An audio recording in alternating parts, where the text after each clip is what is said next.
What up, what up, what up, YouTube? It's your girl DeeDee. I know I am back again with another impromptu video. I hope you guys are enjoying these live streams while they're lasting. I'm back because I want to talk about this whole German lady situation. You know what I mean? So I did a video on this already. If you haven't watched that, go ahead and watch that video because I'm not gonna replay it, but I want to address it again because she did speak out. Anton, shout out to Anton Daniels. He be putting in the work. So shout out to him. He actually interviewed the lady, and I want to play or react to that particular video. They're big mad. So I want to get your thoughts on it. So I wanted to just come on here live to get your thoughts on it. What you think about it? I definitely want to hear what you guys have to say because this is crazy. You know, it's crazy work. Um, and before I get into all of that, shout out to you guys. What's going on? I hope y'all are doing good. Happy Monday. I hope y'all are enjoying your day. So, and shout out to everybody in the building. Thank y'all so much for being here. Shout out to everybody watching, everybody who supports the channel. I appreciate you guys. I definitely do. So, shout out to you guys. Alex, I see you. Alex, what's going on? Lorenzo Redmond, successful MD once again. Thimba, I think I'm Thimba 76. Dwayne Jackson, what's going on? Abdul, Hakeem Street, Grape Shot. Who else? Queen of Vibes, what's going on? How you guys doing? I hope y'all are doing well. Thank y'all so much for being here. Wade, I'm gonna just say Wade. Thank you so much for being here. Retro Game and our cartoon and cartoon homework. Thank you so much for being here. So listen, y'all hit the like button as y'all come in. One's in the chat if y'all can hear me. Let's make sure we got the audio good. One's in the chat if y'all can hear me. Just want to make sure y'all can hear me perfectly fine. This conversation is right up my alley because I kind of speak on y'all know I speak on these topics all the time. This is what I talk about. And you know the thing about it, and I'm streaming live on what is it, child? Even know both of my channels, both of the channels. Make sure you go ahead and subscribe to my other channel as well. I'm streaming live on Twitch and my second channel and this channel. But let's get into this. So, you know, it's like this. I've heard so much, I've watched so many videos. I'll put the full link to Anton's video in my description. It's already in there. Also to the German lady, she has a YouTube channel. I forget her name. But I put the link to her video as well because she is actually responding to the people who had backlash towards her video. So I put her video, her channel link in there as well. Now, before I get into the clip and everything of the video, it's just, you know, it's this is why I say it's mind-boggling because once again, and I love my people. I'm a Black woman. I love Black women and Black men, but there are certain things about our community that needs to be fixed. And once again, if you can't even acknowledge that you have a problem, then you're not going to want to fix it.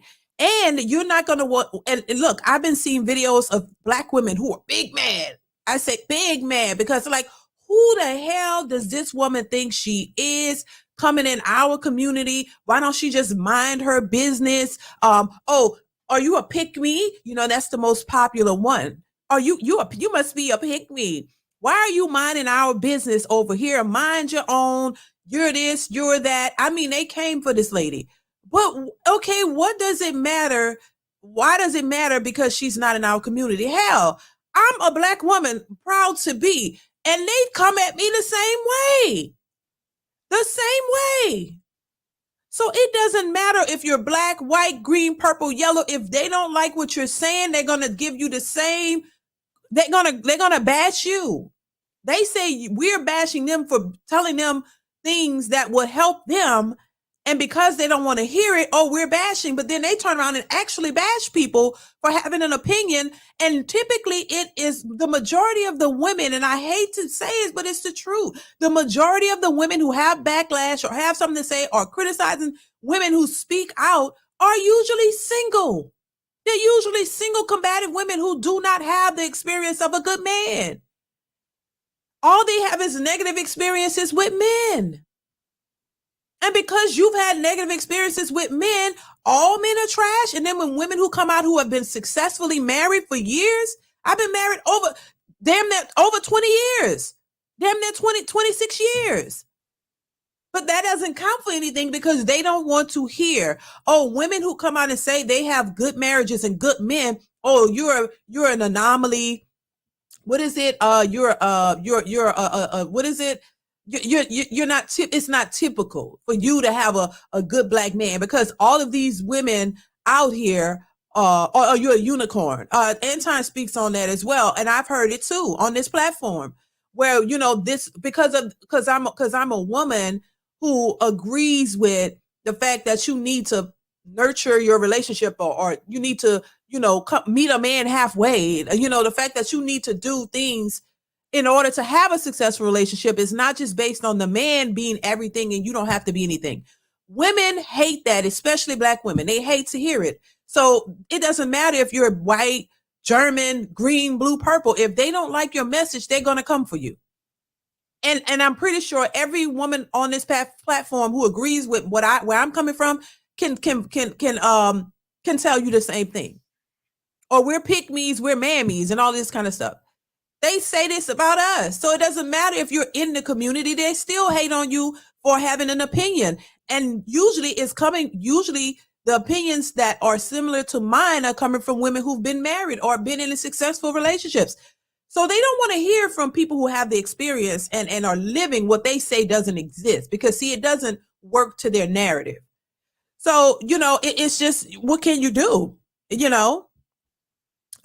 come at this woman talking about maybe she wanted a green card or, and then they talk about women from these other countries are broken and they can't afford this. But then there's clips of this woman, saying how she catered to her man. She bought him things and she did things for him. And they trying to trash that because these modern American women don't want to do anything for a man. They have sipped the Kool-Aid and they have bought into this idea that they are perfect. They're queens because they got a degree and they make a little bit more money that they've ever made in their lives. So now they're special. They're above black men, and black men are just mediocre bums and can't do this and can't do that. They don't measure up.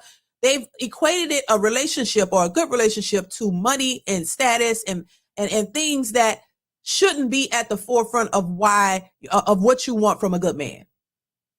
And they thought that, if they did the same thing, if they level up, if they get the money, if they get to the bag, then not somehow their worth is going to go up, when it doesn't work the same for men. And when men said, hey, we want feminine, not modern, we want submissive, cooperative, feminine women, more traditional women, oh my God, that's not what they offer. So just because you don't offer what a man wants doesn't make him less than. And it's just a lot. It's a lot. They talk about average men like average men ain't nothing. But the majority of people in this country are average. The majority of women out here are average. You got average, what will be considered bottom of the barrel women thinking that they're more greater than an average man. So, it's just a lot. And I know this really triggered a bunch of women. Like I said, like Crimson Carol said, the hyenas triggered them, baby, to no end. I mean, they just pissy mad. They could talk about divesting. They could talk about going, girl, get you another man, get outside, erase it. They could talk about this all they want to talk about how dusty men are. That's that dustiness. They talk about it all the time. So my thing is, why are y'all so triggered? If this is not what you want, this woman got her average man is saying how she catered to him and how she cares about him and loves him. If that's not if he's an average man and he doesn't mean anything to you, why are they so triggered?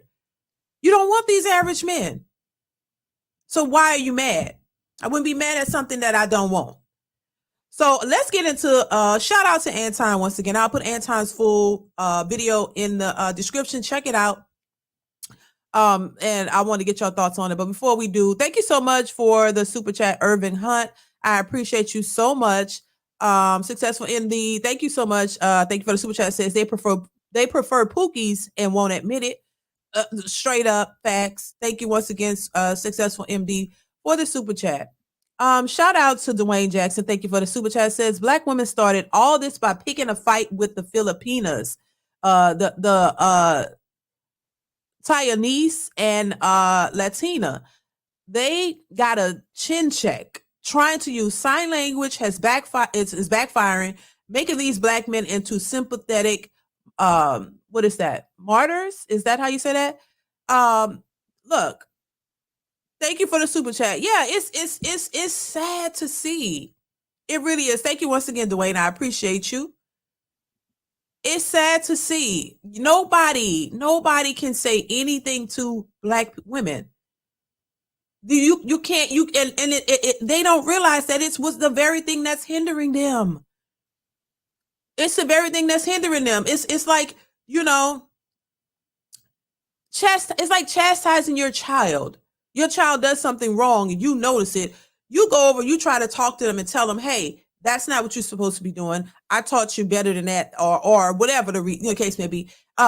Don't do that. That if you keep playing with that lighter, it's gonna burn you. Keep doing that, and then you keep telling them that's gonna burn you. They get burned the first time. Oh well, that was just a little bruise. That was just a little burn. That wasn't really too bad.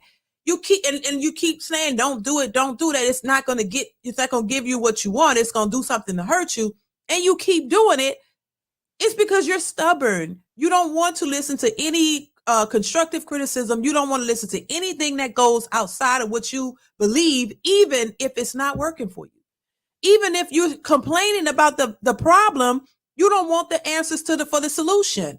Because you don't want to make the changes to get the necessary solution. You rather keep complaining, thinking that somehow, I don't know, somebody is going to just work out miraculously. It doesn't make any sense, baby. It really don't. So, child, let's get into the video. I'm going to go ahead and pull it up now. Make sure you guys hit the like button, hit the like button, hit the like button. First off, in that video, I was sharing my experiences of a feminine woman and my daily, really very small activities and how they impacted my husband and his daily life, right? So that was basically the whole video, what that was about. And somebody just took a small snippet out of it and then just put a certain caption on top of it, and then they just spread it into the world, and I guess it just went viral from there because they took a part of the video where I said, I had him and there was no competition and there are no family units amongst Black American families. I never said Black American women. I never said that there are no competition. What I did say was, though, that there was no competition concerning other women he dated before me.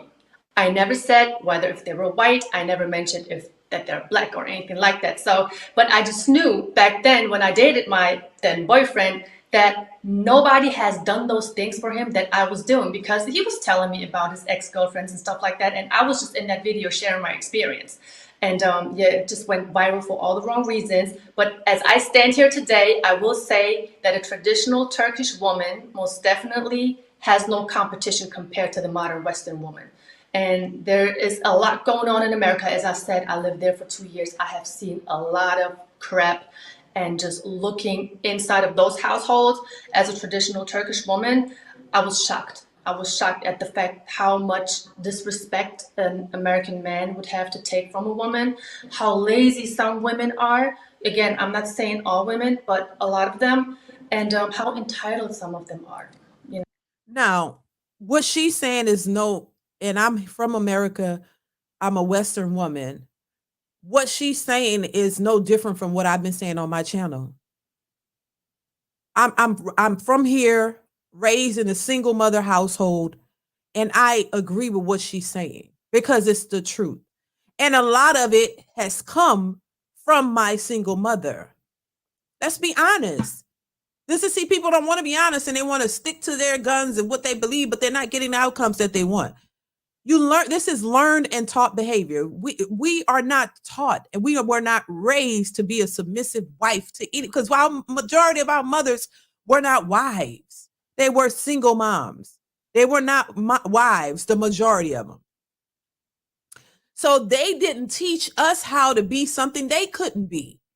They didn't teach us how to be wives and submissive because they didn't believe in that. They're like, they said the same thing these women are saying. This is where they get it from.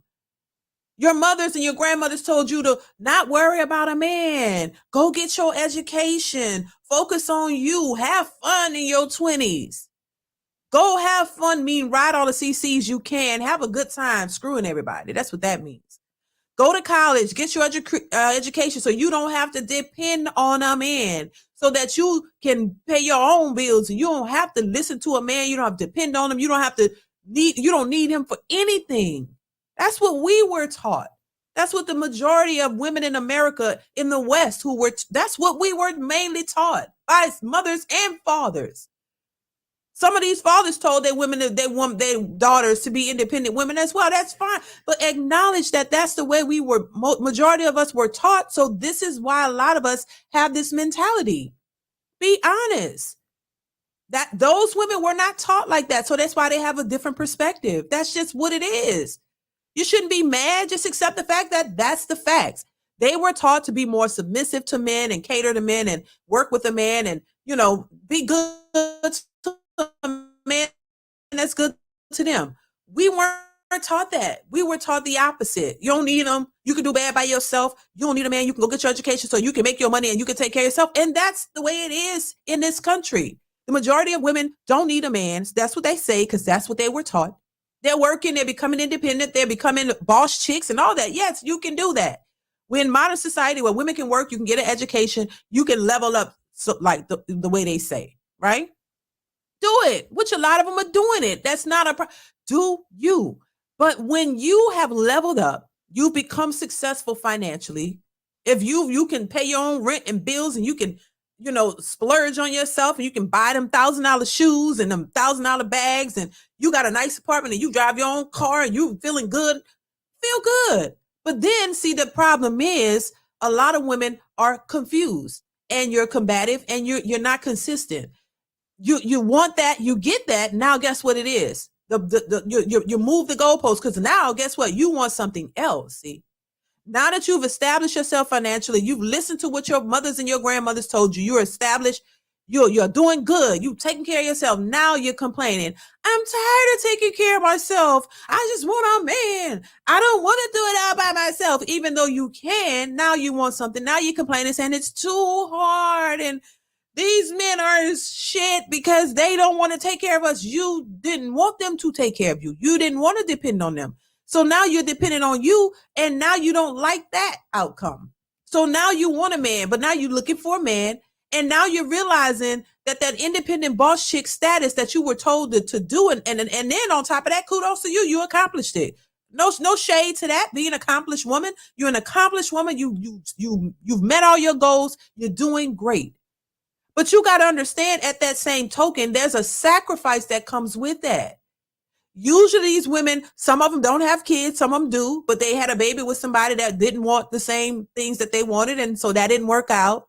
So either you're successful, you got a child, or you don't have children, either one. But now you want companionship. Now you want a husband or you want a man.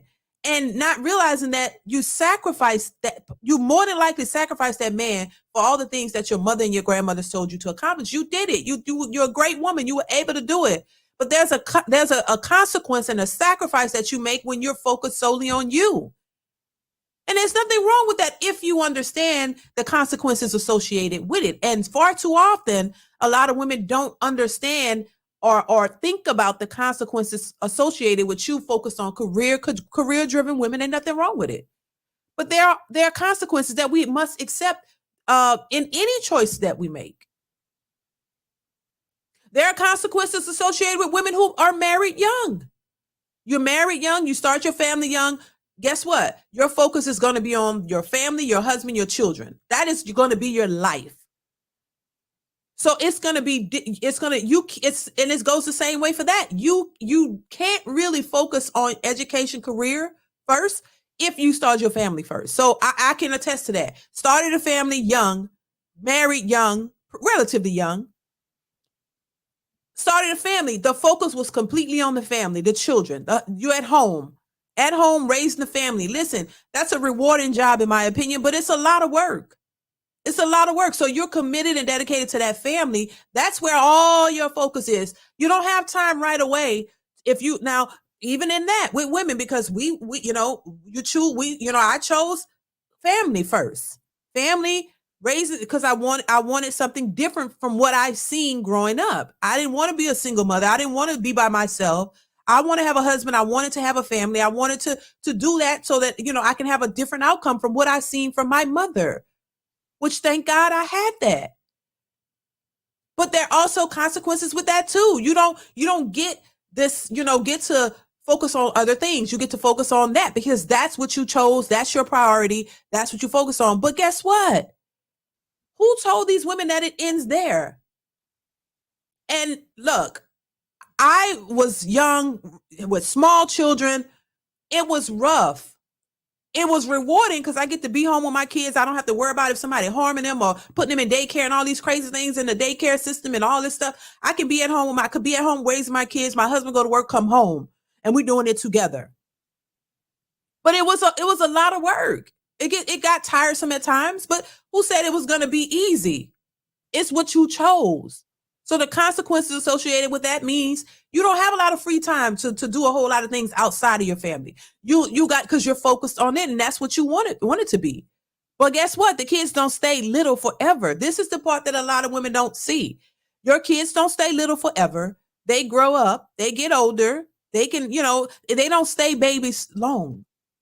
So in the midst of me even being at home raising my kids, because I still had that single mother's mindset, I felt like I needed more. I needed to do something. I still want to get my education. I still want to get a degree, which I kind of regret it now because I don't even use it. It's just, something that indoctrination that makes you think you need to get this degree to feel like you're worth something. I get it. This is why I say I get where they're coming from. And this is why I try to give my perspective, because it could help you. So I still was indoctrinated into that single mother mindset to the point where I still wanted to get a degree. I felt like, and even my mother and family, like, oh my God, you're just a housewife. That was nothing. They, and I bought into it like, oh, that's nothing. Oh, you should be working and you should be doing that. What?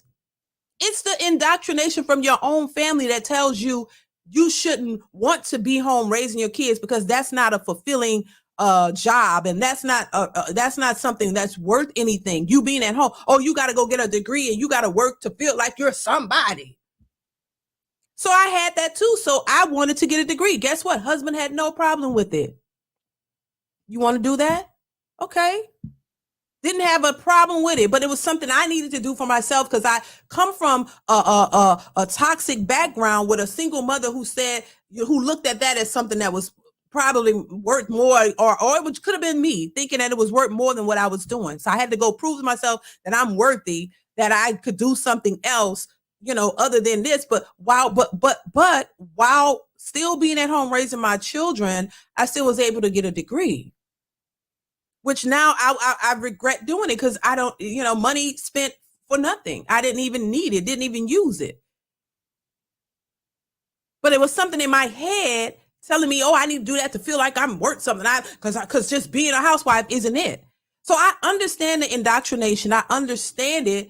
And I understand where a lot of these women are coming from. But at the same time, I'm trying to tell you that this is why they are having a hard time. This is why they're having a hard time, because they don't want to hear anything outside of what they've been taught. But at the same time, they realize it's not really working for them. It's crazy. Damien, thank you so much for the super chat. It says,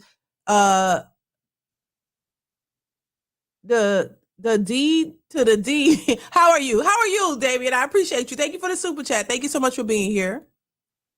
Last Perspective says, if they saw the entire video, she also explained how the women in her husband's family treated him, and all of those women weren't married with kids. Thank you. Thank you for the super chat. I didn't see that part, but yeah, but see, people only want to hear what they want to hear. They don't want to hear. Thank you, Classy, for the super chat. And how are you? I hope all is well with you. Thank you so much for being here.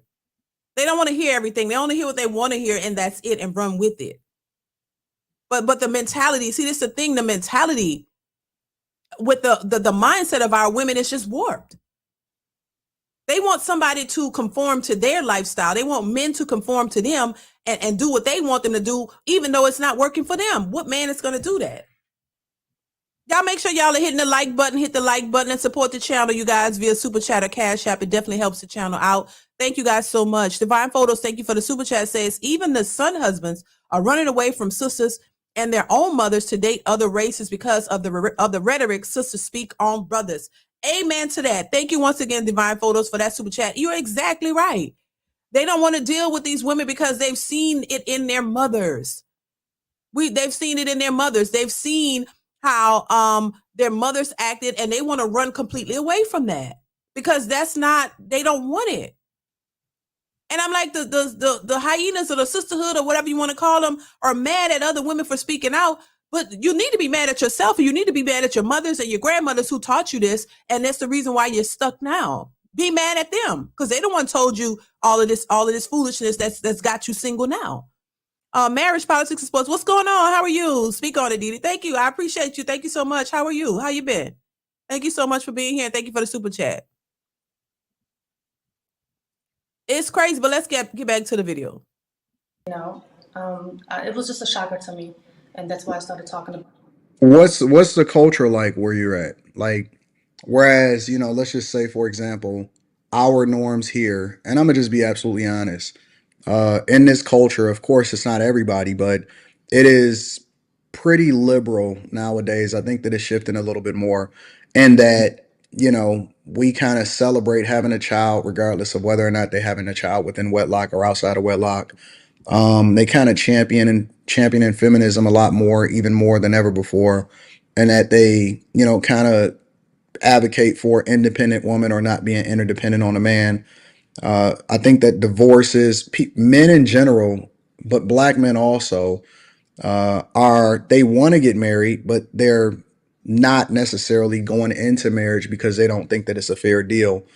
And I think that a lot of feminism has impacted the children, which then has, allowed for them to grow up thinking that, I guess, women are the prize or so on and so forth. When you compare the cultures, from your perspective or your experiences, what's the difference between American culture with regard to relationships and culture and Turkish culture or culture where you from? I mean, no offense, but I really had a hard time seeing a culture in America. I really Mm. haven't seen, because there's just so much diversity. When you got the Chinese community, they got their tradition. You got the Hispanics, they go with their tradition. But as far as everybody else, I really didn't see that. And me coming from a traditional Turkish household, of course, we come from Turkey. My parents came to Germany in the late 70s. So they came into a very westernized world. Women over here, it was kind of always also on that topic as far as, oh, women are independent, when they work or whatever, they're going to be superior to the men. But for my parents, it was always very important to keep certain traditional values within our household, and we continue to practice them, So over here is the same thing. It's very modern, it's very westernized, and the mindset of a lot of women is very similar to what you would experience in America, but it's not as severe. You don't have women running around celebrating their body count. You don't have women here openly sitting down talking about their sexual preferences. All that is kind of being held in the background. And as far as the Turkish community, we take pride in contributing to the household. Like, you would never see us putting a man down, especially not publicly. We wouldn't do that. If there's any type of beef going on, it would be settled and handled within the four walls of our home. And of course. Now let me pause it there. Once again, they have different values. They have a more of a different upbringing, more traditional values. It's quite the opposite of what we have here. And for the life of me, and this, God, Lord, it's just what's holding us back. We could talk about men all day. We could drag black men and say they not this and they not that. And also a lot of these same black men were raised in these single parent households, raised by these same black single women. So we talk about the struggles that black men face, and they have issues with this and what they're insecure about and what they're lacking all day. That's acceptable. That no woman has a problem with women talking about the nature of a black man. You got channels on YouTube who focus on the negativity of black men, talk about what all that the black men ain't. All the areas of where they need to improve, all the areas of where they're lacking, all the areas of where they're just at the bottom. Y'all hear it, y'all know it, y'all have heard. Yeah, but then a lot of that is bashing. A lot of these women are literally calling these men names, bashing them, calling them names. You would be hard pressed to find a video of a woman who has a negative view on men without being bashing. You know, where she's just giving her opinion without having to call them names. This Dusty thing, that's a name. Calling them Dusty, the bottom of the barrel. They ain't ish, this and that. Or they don't do this. They don't. Every negative thing you could think about. But the minute you start hearing videos of women saying, or men saying, hey, Black women, y'all need to do better. Y'all need to stop wearing these bonnets. Y'all need to get a better attitude. Y'all need to stop being controlling. Stop thinking that a man's supposed to do all this and you don't bring nothing. What do you bring to the table? Oh, that's offensive. Y'all just hate us. Don't call us out. All they're saying is don't call us out. Don't hold us accountable. Don't talk about the negative stuff we do. But we could talk about the negative shit y'all do all damn day and nobody should have a problem with it. But how dare you point us out? How dare you call out the stuff that you've experienced? Men can't even talk about their own experience. Women could talk about their experiences 24/7. They could talk about how the men abused them, all the abusive relationship they've been in, all the pookies, all the men who left them with their babies and didn't care about being a part of the family. Oh, these men are just trifling. Oh, they dog me out. Oh, they don't commit. They don't get married. They don't do this for us. They don't do this and that. And that. You can sit down and before I started this channel, before I started these talking points, before Kevin Samuels and all of that, I used to sit back and watch this. And mind you, this is just not for social media, baby. I've seen this in my family for years. I've seen it. And they know they have too. That's where they get it from. I've seen videos, the likes of a lot of these women just bashing men, talking mad crazy stuff about men. They able to sit down and hold panels and discussions of how horrible Black men are and all their negative experiences with them. And they was able to do that in peace. They were able to just talk their ish as much as they wanted. And nobody really came for them. Y'all watch Cynthia G. I just want to say that. She was able to come on there and say all kinds of crazy stuff and did it for years. And they was able to do it. They got so many women who like that, follow that, and just they ate that up. So women are able to just spew whatever they want to say negatively about Black men. I didn't hear any positivity whatsoever. I watched all of this. But the minute people start coming out and saying, that is not the representation of all Black men. That's your specific anecdotal experience. That's not the experience of all of us. And I want to give my 2 cents. Hey, I'm over here of my experience with Black men. And in particular, my Black husband, who is none of what y'all are saying.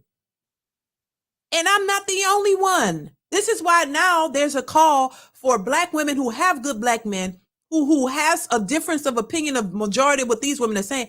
We're telling you, come out and talk about your marriage, talk about your husband, talk about your experiences with Black men that aren't negative, because all we hear is negativity. We never hear the positive things about Black men. So that's why it's important for women who don't have that negative experience to speak out. And we know now that a lot of women who are in healthy marriages with Black men, they don't really have time to come on here and tell all their business, or they don't want to. A lot of women don't want to. They're so busy living their life, they focus on it. They don't want to do that or not interested. But for the ones who are on social media, you come out and tell your stories, because the women who are married, because typically the women who talk positively about Black men are the ones that are married. But we're pick-me's and mammies. So these women don't give a damn. They don't care who you are, whether you Black, brown, blue, green, German, whatever. They don't care. They don't want to hear it, child. Oh, they don't want to hear it. They don't want to have anything that will cause them to have to do something to work with these men, because they have bought into the delusion that they deserve a rich man, that they're somehow high princesses on the throne and they're so great, be 300-400 pounds, big as a house. Don't want to do anything that requires them, that will be required of them to get them the man they say they want. Oh my God, we 300 pounds and we big and sexy. You know what? We don't have to change. I got an attitude. So what? I got 4 children. Oh, baby, that is so what? I'm a queen because I got a vagina. Take me as I am, but I need you to be up here, baby, because you can't match me. No accountability whatsoever. That's why I'm not mad. And most women who are married and have good men are not mad at what this lady said because she didn't lie. Once again, she didn't lie. If she was telling a lie, I saw this video once again where they're pointing out this woman talking about, oh, she bought that man. No, she's exposed him to something that he had never experienced from Black women, bottom line, because y'all don't think y'all owe a man anything, but he owes you every goddamn thing. Y'all got to get it together. And if you don't, hell, well, you know what? That's on you. I don't give a damn. If you don't want to do what's necessary to get what you say you want, and you don't want to hear the truth, then stay where you at. Stay where you at. Be happy. Be happy by your damn self, because that's where you going to be. Why keep complaining about you can't find a man when you don't want to do the necessary changes? Y'all, it don't make no sense. It don't make any sense. It really don't. Shut the hell up. Don't get mad by somebody else saying something or saying what they see. You don't want an average man, even though you're average. Just because you think you make a little more money, you still average, boo. You're average in every other aspect. Okay, if you make a little bit above average income, the rest of you is still average. The majority of everybody is out here obese. All you see is big, and you ain't trying to work on it. You're not trying to exercise. You're not trying to get fit. The men said they want natural hair. You ain't trying to take them the glued down wigs off. You're not trying to take the long nails off. You're not trying to minimize your makeup. You're not trying to do anything that the men are asking for, but because you think you everything since sliced bread. You think you the cream of the goddamn crop, but you still single. You got the BBLs. You thought the BBLs was going to reel in a good man. You went to school. You thought the education was going to reel in a high value rich man, baby, and you walking around with the BBLs all looking a hot mess, disproportionate all across the board, and you still ain't got them in. So if all these efforts that you've made, risk your lives, all this stuff, and you still single, that ought to tell you something, educated women. Something is off, and you're not trying to hear it because you're stuck in your head thinking that what you're doing is what they want. And they keep telling you over and over and over and over again, to the point these men are looking elsewhere for women. They ain't trying to go outside the country to get other women. Y'all still sitting here stuck on the lace front, stuck on these long ass nails, stuck on these BBLs, thinking he gonna come one day. I'm gonna manifest him. He gonna be everything that I want him to be, and he gonna accept me as I am. Lies. Lies. Lies. When are y'all gonna wake up and get it? I can't tell you, as a Black woman, I can't tell you nothing. Black men can't tell you nothing. So who else? And maybe it'll take people outside of our race to start. Maybe y'all start listening when y'all hear more people from outside our race telling you how destructive you are. If you don't want to listen to, you don't want to listen to me. I'm telling you, I ain't got no hatred in my heart for nobody. I'm telling you my experiences. I added sprinkle a little bit in there, my experience, to try to maybe make you see a different perspective. That, hey, sis, this is not all Black men. There are good Black men out here, but they may not be, 6 feet tall. They may not look the way you want them to look, but what's most important, baby? Do you want a good man or not? You want a man who's willing to marry you and have a family with you and build with you and give you a life that you've never experienced before? Somebody who actually loves you and not just a booty call? Then maybe you should look for this. Maybe you should do this. Maybe you should take a different approach. I don't want to do that. I don't care. These ninjas need to level up and give me a soft girl life. I don't want to work. I don't want to go 50-50. So you want a man to be a traditional man. Take care of you solely. Take you out of this masculinity, because now, they say, oh, I need a man who's going to take the masculinity out of me. How the hell you going to do that? No, baby, you need to work on yourself to change your masculine traits. A man is not going to take that out of you. You're just going to be masculine and wear him out. You'll wear the good man out because you don't know how to deal with a good man. All you know is toxic situationships, child. Half of these women have never been in a serious relationship. All you know is spreading that coochie around to the next, to the next, to the next, and then, hoping for a good outcome. Come on now. Stop playing. Y'all don't want to hear nothing from nobody. It don't matter who it is, how they present it. It doesn't matter. You could talk nice and sweet. Oh, hey, honey, Look, I need you to do, you're going to still be big mad. So what do y'all want? Y'all got to, this is them saying, you got to stop thinking this way, baby. Calling married women pick-me's and mammies is not going to change your outcome, boo-boo. Because these women are picked. They're trying to give you a different perspective because we know your mamas and your grandmothers told you this shit and you just running with it and you don't see nothing else. And don't want to see nothing else, but you still sitting here. Now y'all all coupling up and turning gay because you can't get no man. But you still hate to admit the truth. It's just stupid. It really is. It's stupid. Hit the like button, y'all. Hit the like button. Come on now. It's crazy. It is crazy as hell. No accountability whatsoever. And you're out here delusional, letting these other single women tell y'all, oh girl, you don't need to be at home with no damn kids. You need to be outside. You need a man who's gonna treat you like royalty and all of this kind of stuff. But you never, and then soon, what do you bring to the table then? If you want royalty, what do you bring to the table, ma'am? What are you gonna offer this man that's gonna give you all this royalty? What are you gonna offer him? All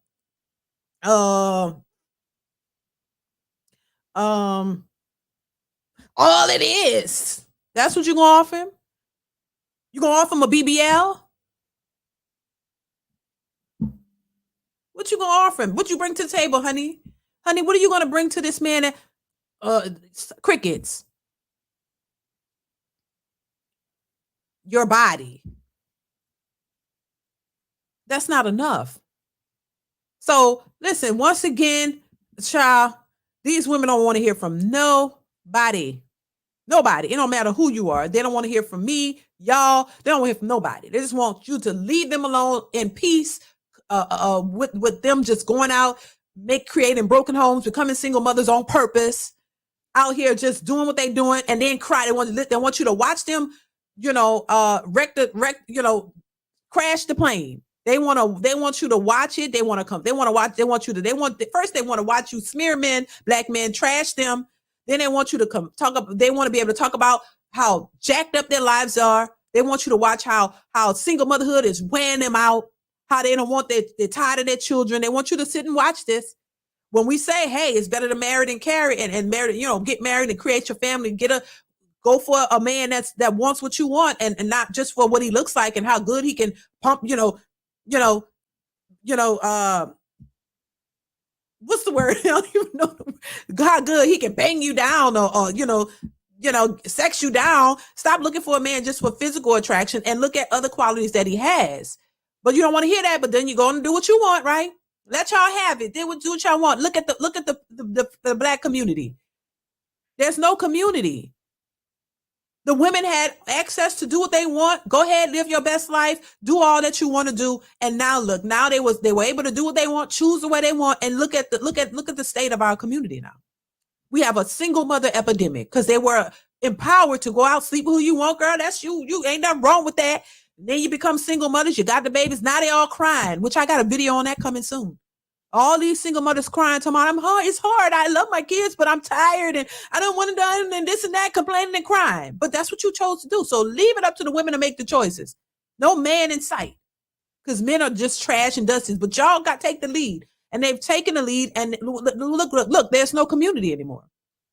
It's a bunch of single mothers, combative crying with tattoos and BBLs.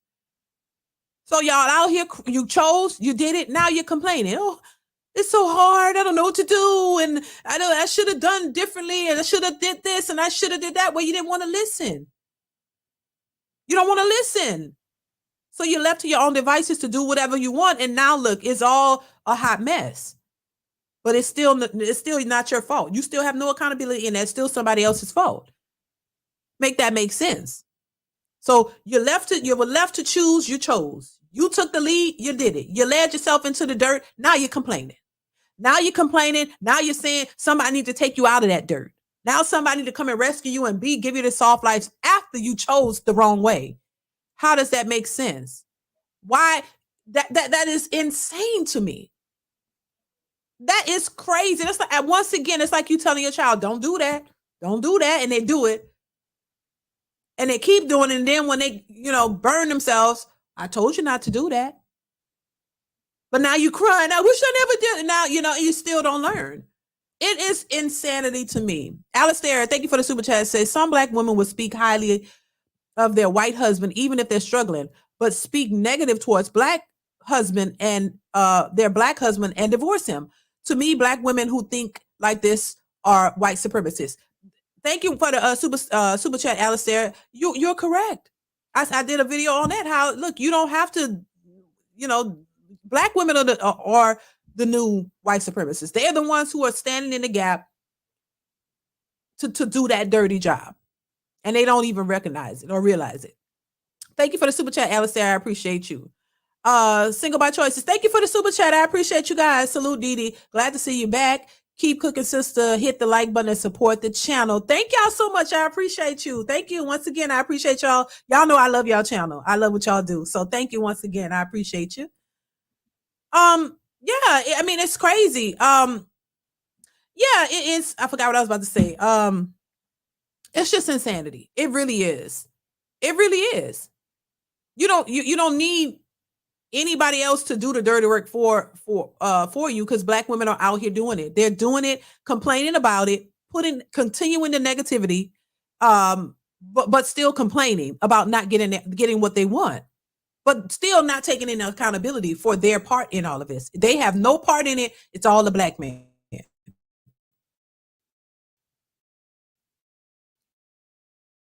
And that mentality is going to keep you single. And they complain, well, the good men up. You don't want the good men.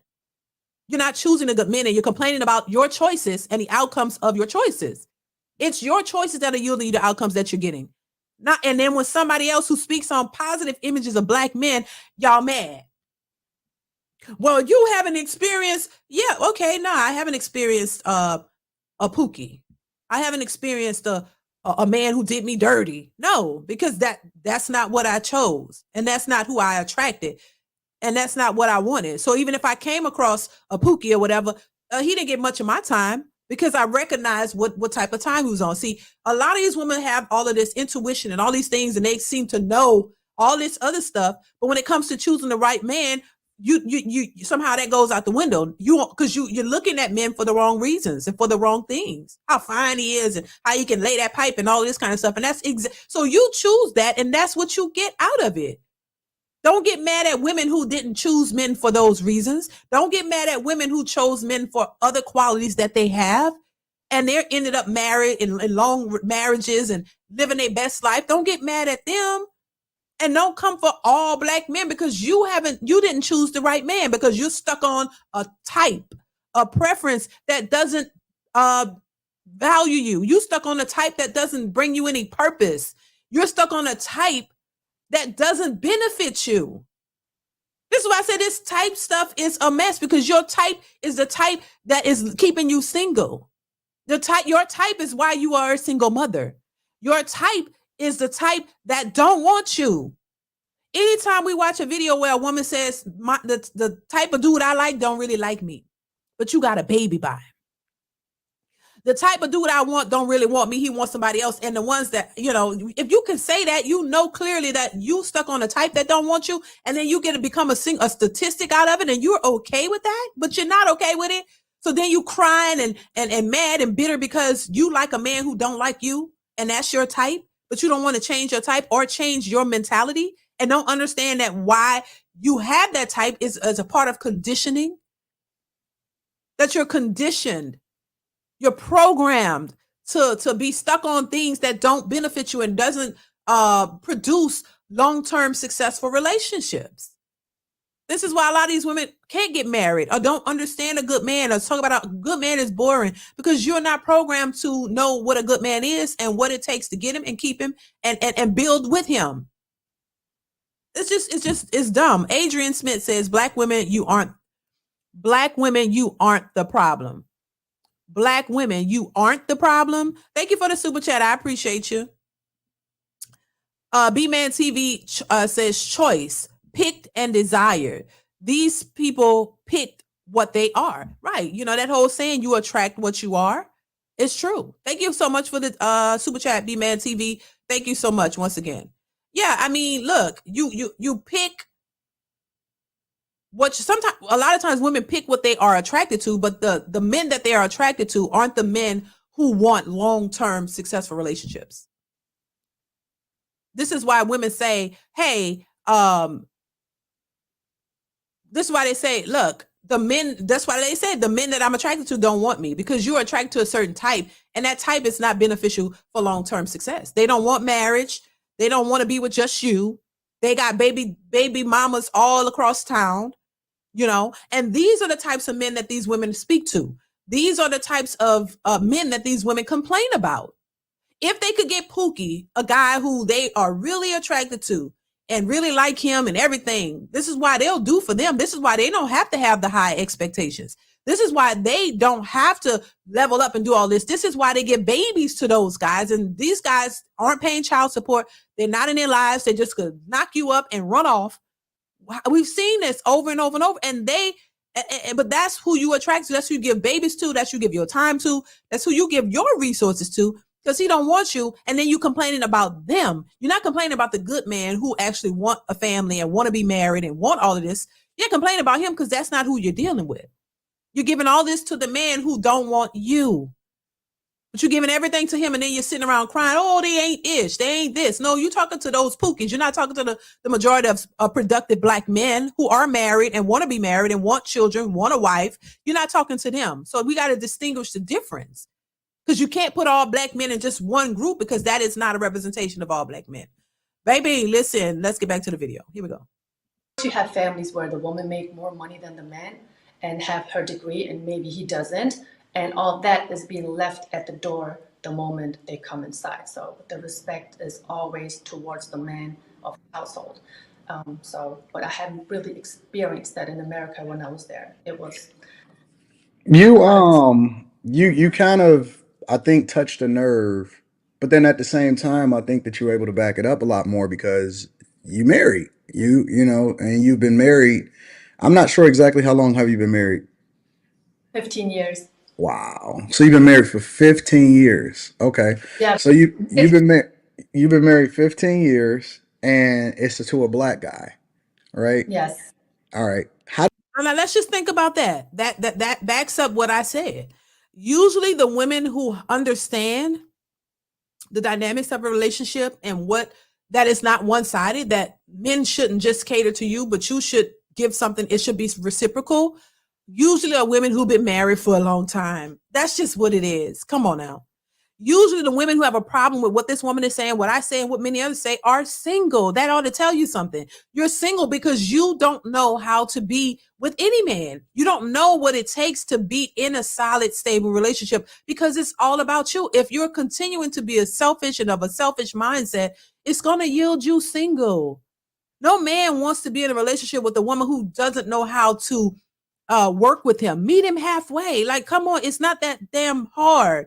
You don't want to do anything for a man, and specifically a Black man, because they don't respect Black men. You don't see Black men as anything to aspire to have, but you want all of this from him. But if he makes a whole lot of money, he just take care of you and don't care. You don't have to do anything. You could just sit back and just be whatever. And you want him to accept you where you are, as long as he throw you a little coochie here and there. You okay with that? You want him to be okay with that, but disrespect you at any cost. If you don't measure up to them, which by measuring up, I mean giving them exactly what they want and just listening and following their lead and doing what they want you to do, they don't have a problem with you. The minute you can't give them what they want, or you come out, oh my God, the disrespect is going to come out. You ain't shit. You ain't this. Why you can't do that? Is going to be a combative relationship. This is why they call these particular men simps, because these men will sit back and allow this woman to just treat them any old kind of way, disrespect them, talk to them crazy, don't even yield them in any high regard. You're just a wallet to her. You are just a wallet, and that's it. These women don't respect these men because they don't really care about you. They just only care about what you can provide. This is the problem with these types of men who uphold this type of behavior.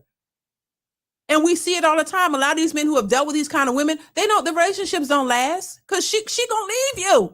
She gonna leave your ass. This is why they leave. You can give her the world. Treat her like the queen she thinks she is. Give her all the stuff she want, and she's still gonna leave you because she don't want you. She don't need you.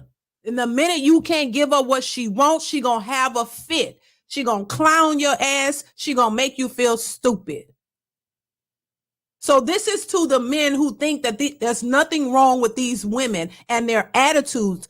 Usually a lot of these men have been in relationships with these types of women and they know they're bitter, but somehow it's something in their head that makes them think that this is okay.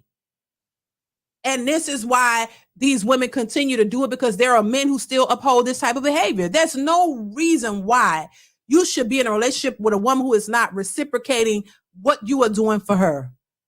If you love her and you're willing to give her the world, she should show some reciprocation, some love, respect back to you. There's no way as a man you should be sitting here taking crap from a woman who you are giving everything to. That is BS. And this is why women feel that they can do this, because a lot of men have taken this crap and they've made it okay for these women to act this way. The minute you stand your ground and you say, no, I'm not going to allow this behavior from a woman. Look, if I'm doing everything for you, look, you got to respect me. You got to at least show me some love. Don't sit here and treat me like I ain't shit. And you expect all of this from me? I've seen this happen. It breaks these men down. And then these men don't trust women after that. This is why that simp behavior is not acceptable, because it makes these women feel empowered and makes them think that it's okay to do that. And if you are a man and you sitting here taking crap from a woman and you a good man and you providing for this woman, you're giving her all this stuff she's asking for, and she's still sitting here treating you like you ain't shit, then that's on you then. Then you must like that type of behavior. There's no way. There's no way in the world. Who wouldn't want... You want a woman that's loving at least and respect you, right? The bare minimum, right? Who loves you and respect you and at least accept, that you're and appreciate you. You got to be a damn fool to be sitting up here taking on a woman and doing all this for her, and she's sitting here treating you like you ain't shit. Stop it. Do better. Classic Perspective says, and then when these types of women get pregnant, they want guys without children like myself to pick up the pieces. Gentlemen, tell them this. I'm going to Starbucks. # coffee date myself. Thank you for the super chat, Classic Perspective. Yeah, it's insanity. It really is. But this is where I hold certain men accountable, because if you sit there and you allow this behavior, then they're going to keep doing it. You're going to always be the butt of the joke, because these women don't respect. And look, women don't respect men who allow you to treat them bad. They really don't. And you can listen or you don't have to. Women don't respect men women aren't stupid. They know when they got a man, a simp. They know when they got a man who's just gonna allow them to act crazy. They're calling you a damn fool behind your back. Period. I've seen it happen, baby. I've seen it happen. They sitting here talking about you like you ain't shit. They talking about you dirty because they know that that's unacceptable behavior, but they keep doing it because they know if they can benefit from it, they're going to do it. And if you're going to let them, they're going to do it. Give them an inch, they're going to take them out. That's the nature of a lot of women, these types of women. This is why the men saying, hey, you shouldn't, you're a simp if you're doing all this for this woman and she don't respect you. And however you start with a woman is how you got to finish. So if you lead with your wallet, if you out here calling them queens and princesses, I'll give that other ninja didn't deserve you. I deserve you because I'm going to give you the world. Okay, if you start off giving them the world, you're going to have to continue to give them the world, because the minute you can't give them the world, baby, they're going to be out and you ain't going to be shit to them. Just call it like I see it. Ronald White says, I loved Alistair's comment. I have always felt that these types are white supremacists and they want us to be concerned if we see them on fire. Thank you for the super chat, Ronald. I appreciate you. Thank you so much. So much. It's crazy though. It's crazy. It's crazy. And as long as we have people thinking this way, it's gonna continue to be a hot mess. It's gonna be a hot mess. Women are gonna be over here, men are gonna be over here, men gonna go to other countries to try to find women who actually care about them and not just looking at their wallets. And women going to continue to be combative and say, oh, they ain't ish because I don't want to go 50-50. It's all about the money. That's all they care about nowadays. These women don't care about no love and all this stuff they talking about. They want somebody with money to buy stuff for them, to help them pay their bills. That's what they want. They realize that they don't want to. It's not like they can't give the men what they want. They don't want to. So instead of thinking of it, of they don't want to do that. They're not going to let go of their BBLs. They're not going to let go of their wigs. They're not going to let go of their bad attitudes. They're not going to let go of their aggressive, independent nature because they don't want to. Because anytime they can say, oh, we are divesting and we're going to do whatever that man want, a white man, anytime you go to outside of your race and you're talking about you're going to give him what he want, that shows you right there. They can do it. They don't want to. They don't think that a black man is good enough. They don't think a black man is good enough. They'll go over to another race of a man and try to be cooperative with him. And he's not. And guess what? And usually they'll be going 50-50. Because I don't understand this nature. People think that other race of men are so rich when all of the majority of people in general, no matter your race, are average. That means most are making average wages, black, white, and other. But they've put it in their minds that, anything other than a black man is more productive, and I'll go over and I'll do 50-50 with him because he's special. But then you're over there still miserable because you're not used to that. But you'll accept it more from somebody outside of your race and not a black man because that's special to you. And then you're over there crying and struggling, and you know that man ain't gonna take no bullshit off of you. But you'll go over there and do it and complain and cry in secret because you're not gonna come on social media and bash him. When, of course, I've seen this happen where black men go to other races of men and they still complain, talking about, oh my God, he was all kind of stuff, not good to them whatsoever. And they had to run and leave him too. So the grass is not always, this is what they want you to believe, but you can't go over there with that combative attitude. You gotta check that. So they know how to check it. They just don't want to because there are black men who will accept it. And as long as there's a black man who will accept that behavior, they're going to continue to do it and bash you. And when you can't continue to, when they decide that they've outgrown you, or when they decide that you no longer suit them, or you're no longer work for them, what they gonna do? They're gonna move on to the next. This is what they tell y'all. Not just me saying it, they're saying it. When you no longer suit my purpose, and I'm on to the next. That means when you run out of money and you fall on hard times and you can't continue this monetary exposure to them, they on to the next, and they telling you that. You ain't worth my time if you can't give me no money. Baby, that's what it's all about. And you got to be a damn fool as a man to sit there and accept that. But once again, if that's what you want to do, you want to cater to your queen, you want to give all the money in the world and treat like a princess, and she just sitting there looking at you stupid and not respecting you, and because if you're not really what she wants, you're going to see the disrespect. You're going to see the disrespect. It's going to come out. It's going to rear its ugly head, and you're going to sit there and take it because that's your queen. Saints09 says a lot of black men are extremely self-loathing. They think black women can do no wrong. Baby child, Lord. Oh, y'all gotta stop that. That is a straight blatant lie. Yeah, but I noticed that, Saints. I noticed that. That's why I kind of, say, hey, look, as black men, y'all gotta stop accepting that behavior. You don't have to be mean and nasty. I'm not telling you to be mean and nasty or disrespectful. You just gotta have enough respect for yourself and have standards to not allow this behavior, because that's why these women think like that. That is part of the problem. Thank you once again for the super chat, Saints. I appreciate you, because women have been used to men being simps. They have been used to men just accepting their behavior and going with it. And usually all those relationships don't last because you're accepting this from a woman who don't really want you. So what happens? She leave. What's the rate of women who leave even in marriages? What do they say? Oh, I outgrew him. How do you grow somebody? They're giving you the tea. I'm giving you the tea. Women know the behavior of women. This is not new to us. Social media, they're exposing themselves to social media, and other women are telling you the nature of women.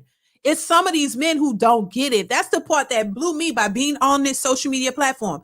I realized that there are a lot of men who don't even get it. They don't even understand the nature of women, and they still saying, these queens, y'all are not the problem. I'm like, what the F? Like, really? You see the nature of the women they're telling you, but you still can't believe your lying eyes. You still want to believe they're all perfect. And it's just women in general. A lot of women think alike. And it's not that they don't know any better. They don't want to do it. This is why the truth hurts. This is why when you tell the truth, they don't like it. It's why they call people names and shame them, because you don't want to accept the truth. And if you can get a man who thinks that they're just so great, they do no wrong, then you're a problem. We're all human. Nobody is perfect. Men or women. We all got to work on ourselves. But women want a man who's whole and worked on himself and complete, while she can just rest in her negativity, her trauma. She can dump all of that on you, a man who's worked on himself and building himself, or have built himself. But she can come in and just be however she want to be, and you're supposed to just accept it. Wouldn't that get tiresome? If you're pouring your all into a woman who does not reciprocate any love to you, wouldn't that be horrible? Who wants to be in a, that's why the relationship, and you ain't even got to leave. A lot of the men, most of the men stay. She gonna leave you. I've seen too many examples of this. No matter how good the man was to that woman, she ended up leaving him because he was not what she really wanted. She really wanted a Tupac in a suit. She wanted that Tupac to level up and become responsible and loving towards her and committed to her. That's what she really wants, but she can't get that. So she this is why they always say they're settling. So you're going to go with a man who's a provider, a good dude, but you don't want that good dude. You don't want him. You want him in a different package.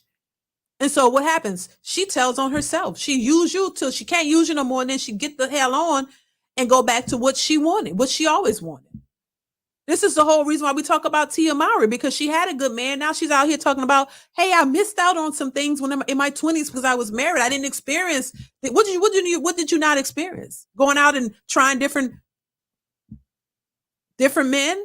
You didn't experience that, so you missed out. You leave your good family for something you didn't experience when you were young.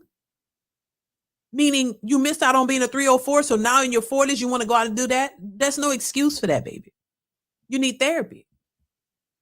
So that's that. B-Man TV says, if Kay Harris become the Democrats nominee for president, the disrespect for black men will have no limits. Wow. Thank you for the super chat, B-Man TV. I appreciate you. Wow. That's crazy. Ciao. Ronald White says, our brothers are broken. They have let these black white supremacists get in their head, then take it on each other, or take it out on each other. Thank you for that super chat, Ronald White. I appreciate you. It's insane to me. But it is what it is. Let's continue. How did you guys meet? Yes, that was the time when I was in America. We met through a mutual friend. And I'm going to be honest with you, and I always say that when I'm on somebody's lives, when I saw him, I just knew exactly that's the man that I wanted. I didn't know what kind of car he drives. I didn't know what he does for work. Does he even work? I didn't care about any of that. I just saw the whole package, and I was like, okay, that's my guy right there.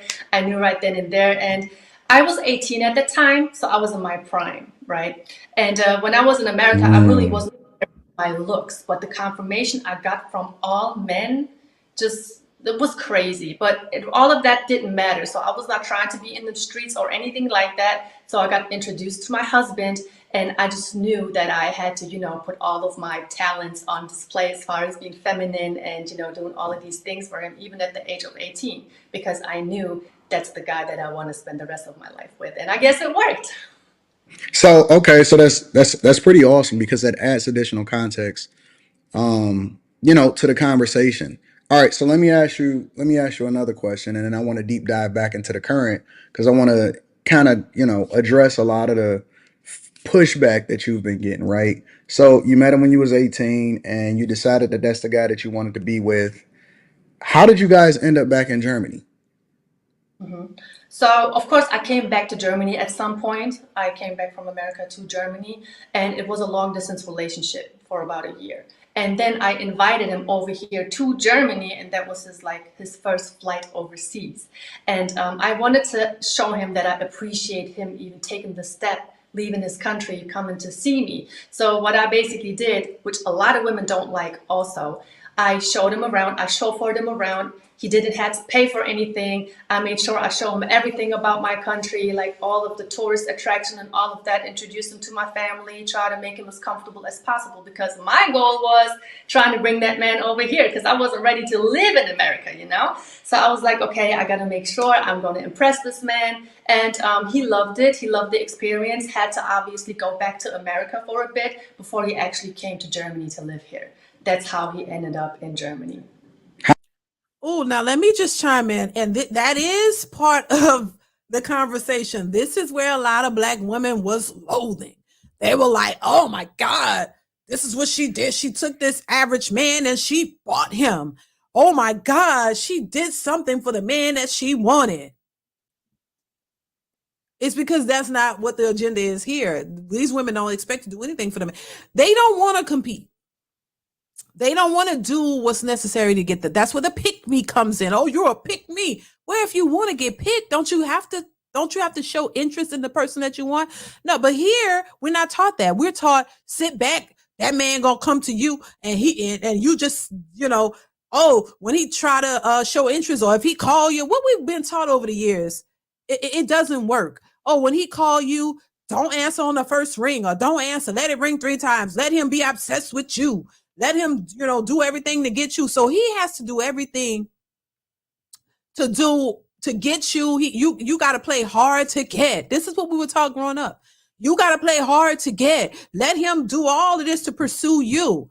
It's not enough that he wanted to pursue you and interested in you, but you're not. And if you like him, you're not supposed to show him. This is the stuff we were taught growing up. You're not supposed to show any interest. Let him try to win you over and all this kind of stuff. What's wrong with showing interest in the person that you do want? If he's showing interest in you, what's wrong with you showing interest back? What's wrong with you showing him that hey, you like him too? And they took this out of context too. The fact that she said, hey, he came over to visit. He visited her in her country, so she showed him around. She was showing hospitality to the man she was interested in. What is wrong with that? See, that's the difference of the mentality from the women here and women in other places. She was showing him her country, what her life is like, introduced him to her family, showed him a good time. She didn't say, oh, come out of your pocket. She wanted to show him a good time. She paid for everything. That's unheard of over here. I'd be damned if I pay for something for him. But these women want men to pay for the meals and pay their rent on the first date, child. See the opposite? He got to come and pay the bills on the first date and pay my rent and super chat me. And I mean, not super chat, super chat. Shout out super chat to the channel if you want to support. But he got to pay my rent, send me, send you money just to date you and cash app you money just to date you. He got to pay all your bills. He got to take you to the most expensive restaurant. He got to do all of that for you.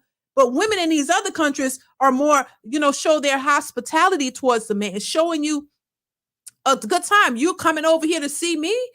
Okay, then I'm going to reciprocate something back to you. I'm going to show you everything out here, and I'm going to show you around. I'm going to show you that I'm interested in you just like you were interested in me. She met him halfway. There's something women over here don't want to do. They're stuck on, I'm independent, I make all my money, and I still want you to be traditional, pay all my bills. No, you're not meeting the man halfway. You don't want to meet him halfway. You want him to do everything while you sit back and be a princess or a queen. So I don't see anything wrong with her doing that. It's quite the opposite of us here. This is why women are struggling here. Because you don't want to let go of that independent mindset, but you want a man to be traditional. You're independent and modern, and you want him to be traditional and just roll out the red carpet for you, and you're not willing to do a goddamn thing for the man. This is crazy. Modern society has warped these women's minds. They can't fathom doing shit for a man, but you want him to do everything for you, modern women. It is never going to work, and that's why I say it is doomed. As long as women have this mentality, you're never going to get what you're looking for. You're not. Bottom line.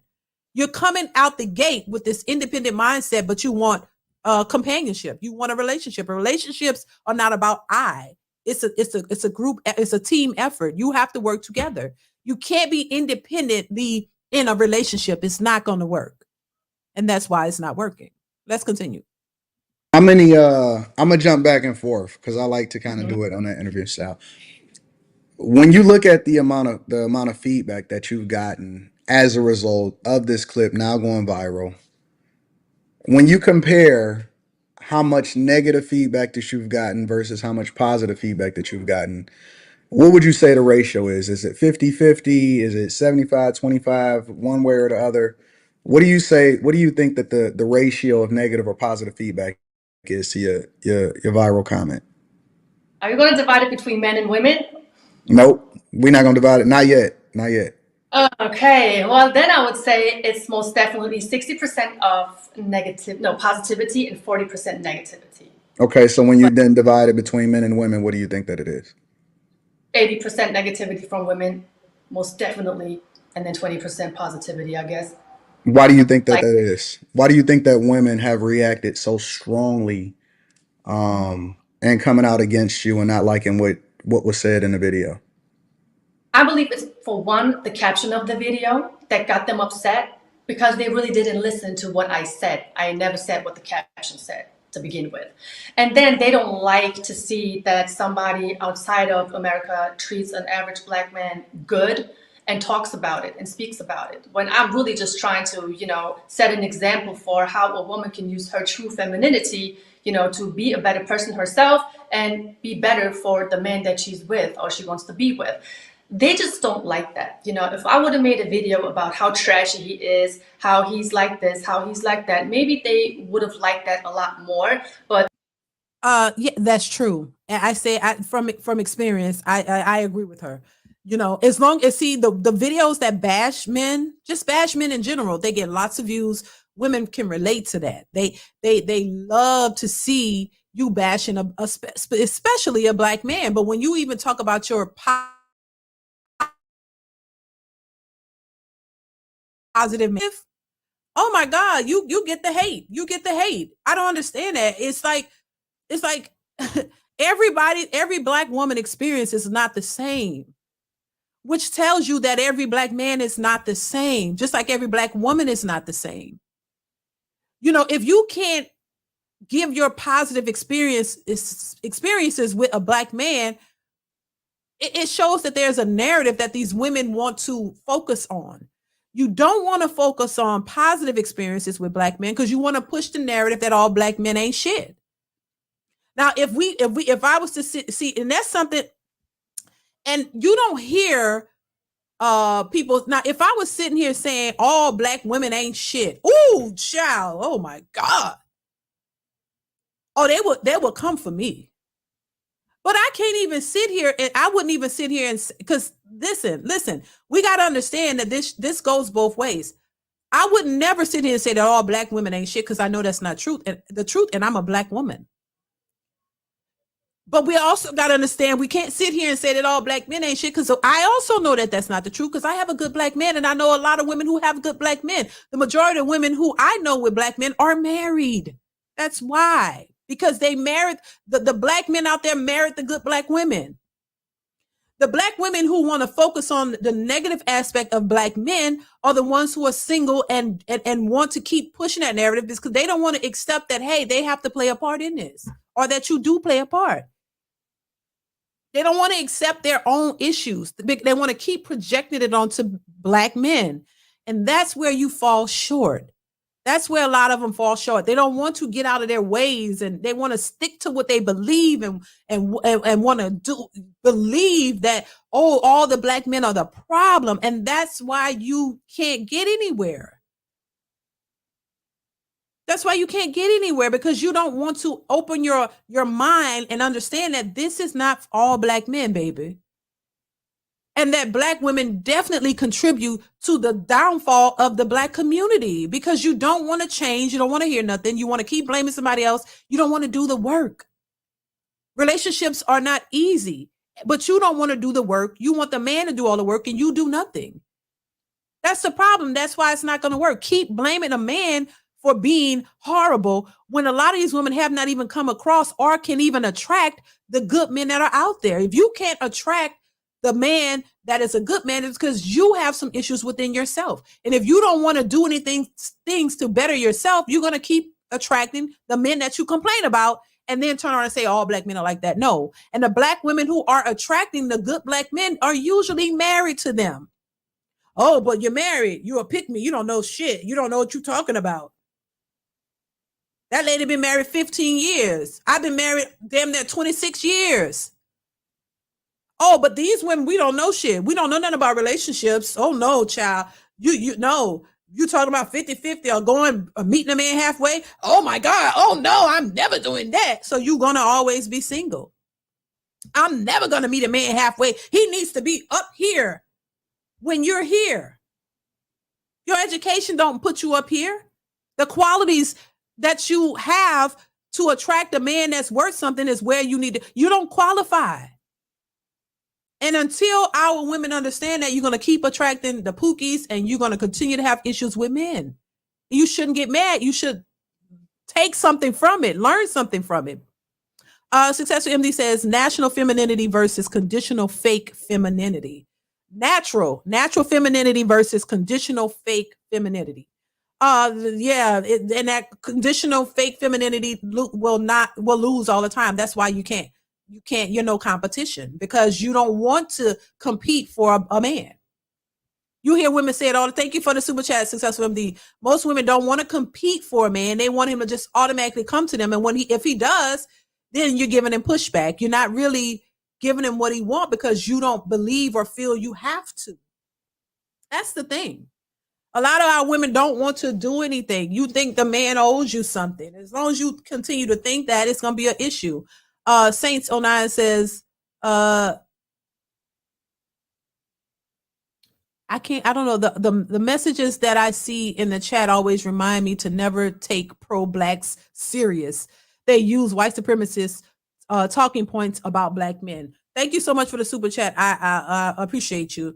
And it's a problem. I say this again. If you want to do better, if you want better, you got to do better. Bottom line, it's all this other stuff is irrelevant.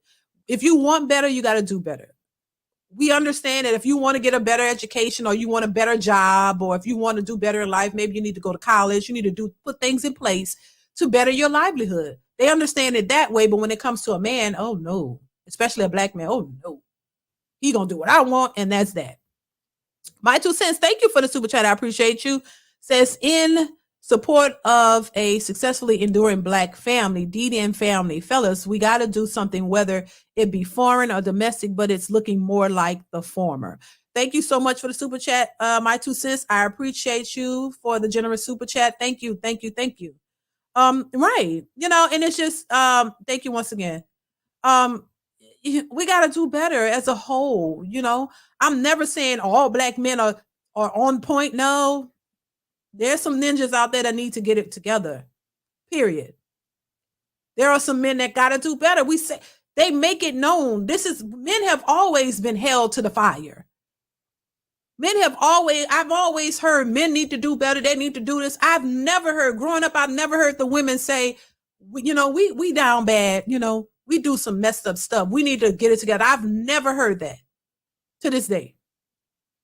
Growing up, all I can hear is men are dogs. Men are this, men are that. I've always heard that, but I've never heard the accountability of a woman. When around me, I've seen women cheating on men, talking shit about men, disrespecting these men. I've actually seen the men tolerate these women.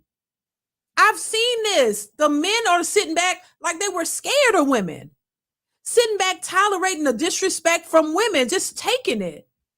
But we can't talk about that. That's not supposed to happen. Oh no, the women are just perfect. And these men have been tolerating these women for years. I've seen more of that than the opposite. I've seen women straight up fight a man. And the man wasn't even fighting her back. I've seen women throw blows to a dude and he still stay with her.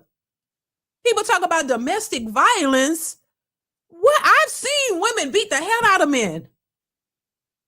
Oh, but women don't do that. said, women aren't the problem. Okay. All right. And it's the funny thing about it, the men who be saying the women ain't the problem, then been in a relationship with a woman who done cheated on them and all kinds of shit. Can you fathom that? I'm like, it's like something ain't right. Something ain't right. There's something in the water. So, it's all about what you allow, what you expect, what you accept. It's up to you. Everybody's relationship is not the same. But if you just, want to be, treated badly and disrespected, go ahead. Do you? That's on you. But I don't think anybody deserved that. I think you deserve love, respect, a decency from a woman, just like a woman wants that from a man. You want a man who's going to respect you, love you, be there for you, support you. Women understand men being supportive and wanting all these things from a man, but a lot of them, and then once again, this is not all women, because I know some good women, and those good women are married to loving husbands with families. So those women are already, they're not pick me's, they've been picked, they married, they living their lives, living good, nice houses, loving family, children, kids are respectable. So there are good women out here who have good husbands and they live in their lives. So this is why I reject the idea that all Black men are this way, because I know that they're not. Just like I don't think all women are horrible, and I don't think all women aren't horrible, because I know some good Black women with good Black husbands. So if you're attracting the bottom of the barrel of Black men, you got to turn around and look at you. Look in the mirror, because it may be something about you that's attracting those types of guys. You got to understand the same qualities, qualities that you project or lack thereof is going to subject you to that type of person. You are what you seek. If you sitting around a bunch of guys who got all baby mamas all around, and you sitting in that pool of men, and you keep attracting that's what you're going to attract, because that's what you're surrounded by. That's what you're putting.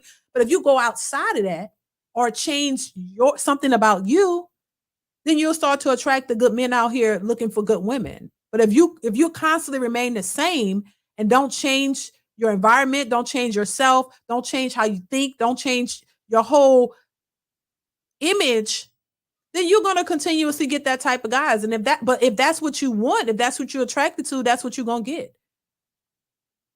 You got to understand there are certain standards that you have to have in order to get a man of standards. In order for you to attract a man that has high standards and has more going for himself, you have to be what he wants. You have to get his attention. You have to be what he wants. If you're not what he wants, then you're just not going to automatically get him. And if men are saying, I want respectable women, I want women who have who present themselves in a respectable manner, who are respectful, who give respect and want respect. I want women who are not combative, women who know how to hold a conversation, women who respect men and, have certain qualities. They're looking for certain qualities. And if you don't have it, they're not going to be attracted to you. Saints 09 says, as long as a good majority of Black women look at Black men through the eyes of white supremacy, nothing will change. I agree. Thank you for the super chat. I appreciate you. It is what it is. Let's continue. They just don't like to see a man being treated well who's average. And I stand for, I don't expect my man to pay for anything. I don't expect him to pay for hundreds of dollars for our date. We've been married for 15 years and we still haven't been on a date that cost hundreds and hundreds of dollars, because it just doesn't make any sense. So me sitting. And listen, I agree with that too. Same here.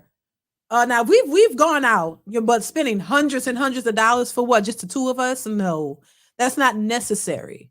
It's not necessary, and I think also too, somewhere in the matrix, they've implanted this idea that men have to spend all this money to impress you.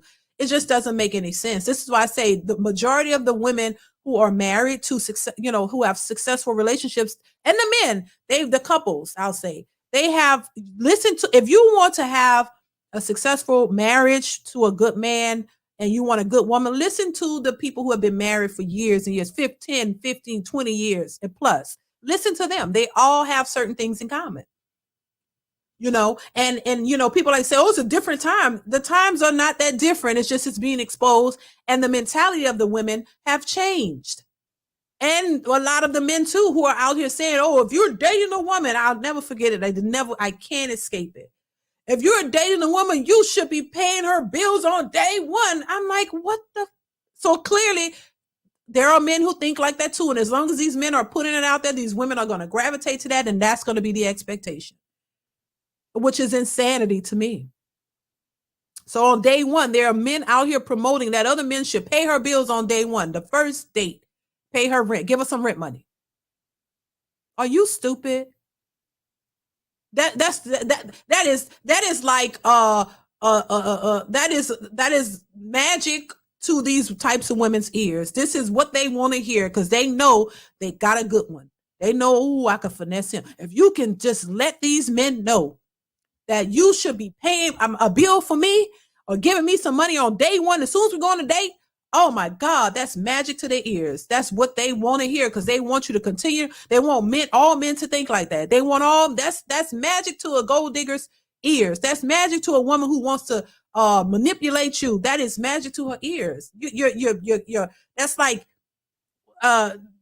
cake to her. Oh my God, if you get more men to tell these other men that they should be giving us rent money and money on day one. And every time they go out with us, they should be giving us another bill payment. Oh my God. For the women who want to take advantage, that's what they want to hear. It's a manipulation tactic. They want to hear that because they know, oh, man, I get all my bills paid like this. And I get some food too. I'm going to go out with him every day if I can, because every day is another payday. That's what they want that's what they want to hear. You're playing right into their cards, playing right into their hands. You can't make it up, Lord. Herbert Harris says, question, if black men aren't ish, why are black women triggered? Oh my God. Oh my God. Oh my God. Why does it matter what other women think if most black men are average men? Right. That's the $1 million question, Herbert. Oh my God. That's why I'm saying it wouldn't matter. But it does. It's triggering.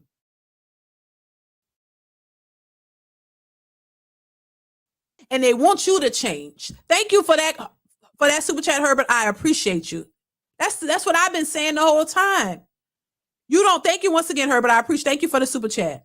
You don't want them, they're dusties and they're this and that, but why are you so triggered when another woman wants them and accept them? They look lost in the sauce. You should see some of the videos. They sitting around looking discombobulated. Like, what? Because you want them, but you want them to in a way that you want them. You want them to change and be what you want. You want them to accept this BS. That's what it is.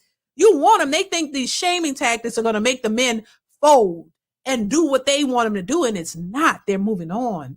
And other women see and appreciate these men, and it bothers them because they're looking like, wait a minute. We don't really want y'all to go. We just want y'all to do what we want. And they're not doing it, and they look confused. That's really what it is. Lewis Davis says, having lived in Germany during my career in the army, this German/Turkish woman is 1,000% correct. Don't believe me. Ask the gamut of black GIs currently dating and are married to said German women. Thank you so much for the super chat, Lewis. I appreciate your commentary. Thank you. Thank you once again. I mean, yeah, but that makes them mad because you don't want them and you don't want nobody else to want them. That's really the gag. You can talk shit about black men, average black men, when majority of these women are average too. Let's stop it. The majority of people in this country are average. There's nothing wrong with an average man, just like there's nothing wrong with the average women, but average women think that they're above that and they think that they deserve a above average man when average and average is fine. You want a man to be above average and you're average, but it's insane. That's insane just by itself. Ronald White, thank you for the super chat, says, you think if black men can assess their spirituality, they may be able to stop enabling this madness. Thank you for the super chat, Ronald. I don't know if they can assess their spirituality. I mean, I don't know if that's the fix to it. I don't know. they may be able to stop enabling this man. They need to try something. Thank you for the super chat. I appreciate you. Something for the ones who sitting back thinking, are accepting this or just thinking that black women aren't the issue. That's a delusional mindset. You're delusional if you think women don't need to change or their behaviors need to change. You're delusional if you think women aren't the problem. Or in this case, both are the problem. But if you think that women don't need to make any changes, something is wrong with you. You need to seek something, some type of higher power or something. Maybe that higher power will make you realize you need to stop being delusional, because the delusional men are the ones who are enabling this behavior. And maybe it's this, I don't know what it is, but they need to do something because it's not benefiting them. I've heard too much, seen too much. I've seen women do dirt. I've seen men do dirt. I've seen women who complain about men, but they, and talk about, the men cheating on them when they've been cheating the whole time. I've seen too much. That's why I say I've seen too much of dirt from women and men. And I know that the women aren't innocent. That's all I'm saying. Both mess up. Both women and men mess up. There are men who bypass good women all the time. There are men who don't understand, don't want a good woman. They want a fool with the, the scallywags. So I've seen that too. But see, we could point that out. If I just sit here and say men ain't shit, they do dirt to good women and they're this and all men are just that, then this channel would have blown up. This would be a bigger channel. This would be because women want to hear the negativity on men. But if I'm gonna sit here, and I can't just sit here and do that because I know. See, I know I have a good man. That would be doing a disservice to my husband and my sons who are growing up to be good men. I can't sit here and trash all black men when I have sons and I have a husband who I know are good men. See, people can acknowledge or try to portray that all men ain't shit, but then you have a father who you said was a good man. You have brothers who are decent men, but you want to exclude them. But you're actually putting all of the good men that you know into this category of ain't shit men, when that is, you shouldn't do that. I separate the good men. Don't say all black men are just horrible and terrible and they don't do this. I watched a video of a woman talk about black men don't commit. Black men don't want to pay the bill. Black men don't love their women. What she say? Black men don't do shit. Black men don't cherish their women. They don't open the door for them and do this. And I'm like, I know you a lie. You 1,000% lie, baby, because my husband does all of that. He's a gentleman. He's loving. He's respectful. He cares about me and his family. He's not a deadbeat. He's none of the things that these women say black men are. So I can't sit here in good conscience and say, oh yeah, she right. I know that there are some men out here who ain't shit. Oh yeah, but that's the ones all these women gravitate to. So if you're gravitating to an ain't shit man, what does that say about you? You an ain't shit woman because you are attracting what you are. And if you want to attract better, and if you can't get a better man and you're stuck in the bottom of the barrel with those men, that means you need to do something to change you in order to attract the higher value man. Bottom line, you can't just sit here and be right there with the bottom of the barrel and then turn around and complain and say, oh, well, I deserve higher, when you ain't doing nothing to attract that higher value man. Come on now, it goes back to the woman. If you're complaining about getting the outcome, then you need to do something about it. The man who's already at that level don't need to do much because he's already there. You want him. So you need to do something to attract him. And if you don't want to do anything, you're going to stay at the bottom, baby. Bottom line. So that's stupid to think, oh, they don't have to do anything. Like y'all tripping. They tripping. Let's continue. There and just doing all of these things for him, not expecting anything in return, I guess is what rubbed them the wrong way. And me sitting there acting like I'm better than somebody else is probably another reason for all the negativity. And I heard a lot of women saying, who the F do I think I am, that I'm speaking against black women, which I didn't. And that's not my intention. Even if I wanted to, I don't think they would like that. So, but that's not what I stand for. So I'm really speaking to all women out there. And as I said, the only reason why I talked about the Black American family unit is because I've seen it in America. So, and they're mad because I'm right. They know I'm speaking. All right, so let me ask you another question. How are because when I look at guys with passports, a lot of times, and I've traveled outside of the country and stuff like that, right? But when I look at guys with passports, the first thing that I see are white men with passports before I start to see black guys with passports or military guys, right? Because white guys have been traveling the world and dating outside of the country for a long time, way before it started to become a thing with passport bros on social media, right? But in a general sense, I want to talk about black men. How are black men viewed in Germany? From your lens or based off of what you think is a cultural norm over there, when they experience foreigners, and then I want you to also kind of, if you can, speak to other nationalities or other races of men. How are black men viewed in Germany? And is it looked down upon to actually date or marry outside of your race? American black men, I'm going to say, are viewed, they're very desired over here, very desired. I mean, as you said, white men have been doing it for centuries, but nobody really cared about it until the American black men started doing this. So every black man that I know here, or even they're in my comment section under my videos, they just saying every time they were here in Germany, they had the time of their lives, especially men from military, soldiers. Some of them are still here, on these American army bases, and they just love it. And I'm going to tell you, I have experienced women who left their marriage to go be with a Black American guy. I have seen families break up. I'm not saying that is a good thing. I'm just trying to show you how far women are actually going in order to be with a black man. And it is not to get a green card. There are a lot more benefits here in Germany compared to what, in America. So as far as American men, very desired here, most definitely. Is it looked down upon to date outside of your race, or is it a pretty open opportunity for all? And it's not because I'm gonna just tell you, like here, I'm looking at a guy, for example, right now. They saying, Anton, you're not FBA. Dummies. I'm not even gonna entertain it. But I know that here, amongst black people in particular, and I can't necessarily speak for other cultures, but I know that amongst black people in particular, it's a big deal. Still, not as much, but it's still a big deal, especially amongst black women, um, and black men that then feel like we should be race loyal.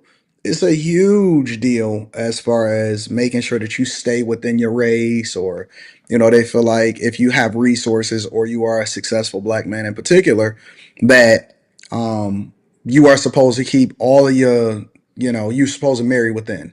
Whereas you saying is basically a global competition and you get in where you fit in, and it's an opportunity because black men are incredibly desired and they're treated better overseas or in Germany in particular than they are here in the United States of America. Is it a big thing marrying outside of your race, or is it not that big of a deal? It depends on what kind of woman you end up with. As far as Turkish people, it can be a challenge, but luckily in my case, it wasn't, because my parents said, as long as this man's love you, he's welcome to our family. You have that too a lot. But overall, families by now are kind of open-minded. They really don't care much. Of Mhm. course, let's with a Russian woman or a woman who's from Poland, that may be a little bit more difficult because they are very, very traditional and love to keep to themselves. But as far as everybody else, open-minded compared to what it was before, most definitely.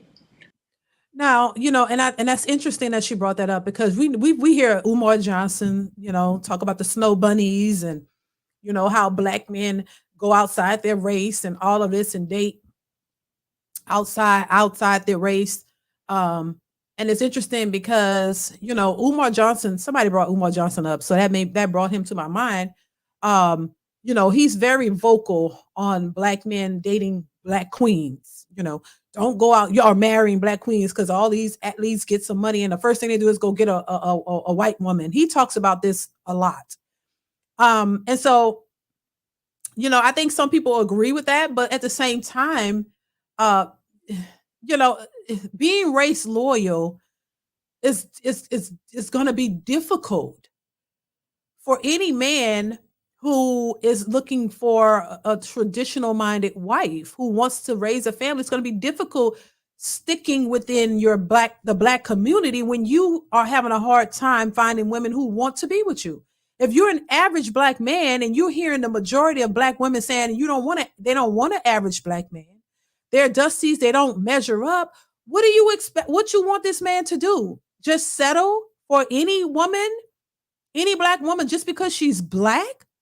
You want him to just settle for a single mother queen with a BBL? Whether she just settle for her because she doesn't, even if she doesn't measure up, even if she don't want you, but she don't need you, but she wants you. Shouldn't black men just settle for the bare minimum, which these women don't even want to settle for the bare minimum. They think a 9-to-5 man, an average man, is the bare minimum, so they don't want them. So should they stay single and not go look elsewhere for the sake of being race loyal? Even if other women are looking to them and value them, that's insane to me. I don't think that it's beneficial to just not create a family or build with a woman just because you can't find someone who's in your same race. That's crazy to me. That you would be subjecting yourself to a life of not unfulfilling life by just sitting back and not dating anybody because the women in your race say they don't want you, they don't need you, you're bottom of the barrel. So you're going to sit back here and not desire or want a family because you can't find a woman who wants to be with you. If they don't want to be with you, why should you sit back here and just settle for less or nothing, and not try to go out and find a woman who appreciates you and wants to be with you and wants to work with you? That's insane to me. That's insane to me. When black women are clearly saying we don't have to settle and we're going to divest, we're going to go outside. And why is it acceptable for women to divest and not settle, but a man can't do the same? Weird to me. But Ronald says, I used to simp, but assessing my spirituality enabled me to address the quality of people around me. I evolved from that physical thinking. Well, look, I appreciate you. If it worked for you, maybe it could work for somebody else, because something has to change. When you realize that is not working, you try something. And if it works, I say, try what works, try something differently. If it's not working one way and you realize that and your spirituality enable you to address the quality of people around you, then I say, hey, they need to try it too. Realize what's important. Thank you for the super chat, Ronald. I appreciate you. You got to do something. I say, if what you're doing is not working, it works. If it doesn't, try something else. But this idea to just sit back and just accept what's there, it's insane to me. I don't think anybody should just accept the bare minimum just because, just accept this woman. Oh, well, she's the only black, that she's the best I can do here, so let me just take her. And then be miserable? No, you can have options too. Go where you're wanted. Go where the person loves you just as much as you love them, and go where you're appreciated. If you can't find a woman in your race who appreciates you and they're saying they don't want you and they don't measure up, go somewhere else and look for what you can find. Just staying in your race for the sake of staying in your race, that is accepting less. That is accepting the bare minimum. And if women are free to do that and say they're not going, well, men should be able to do the same. Bottom line. Let's see. Let's continue.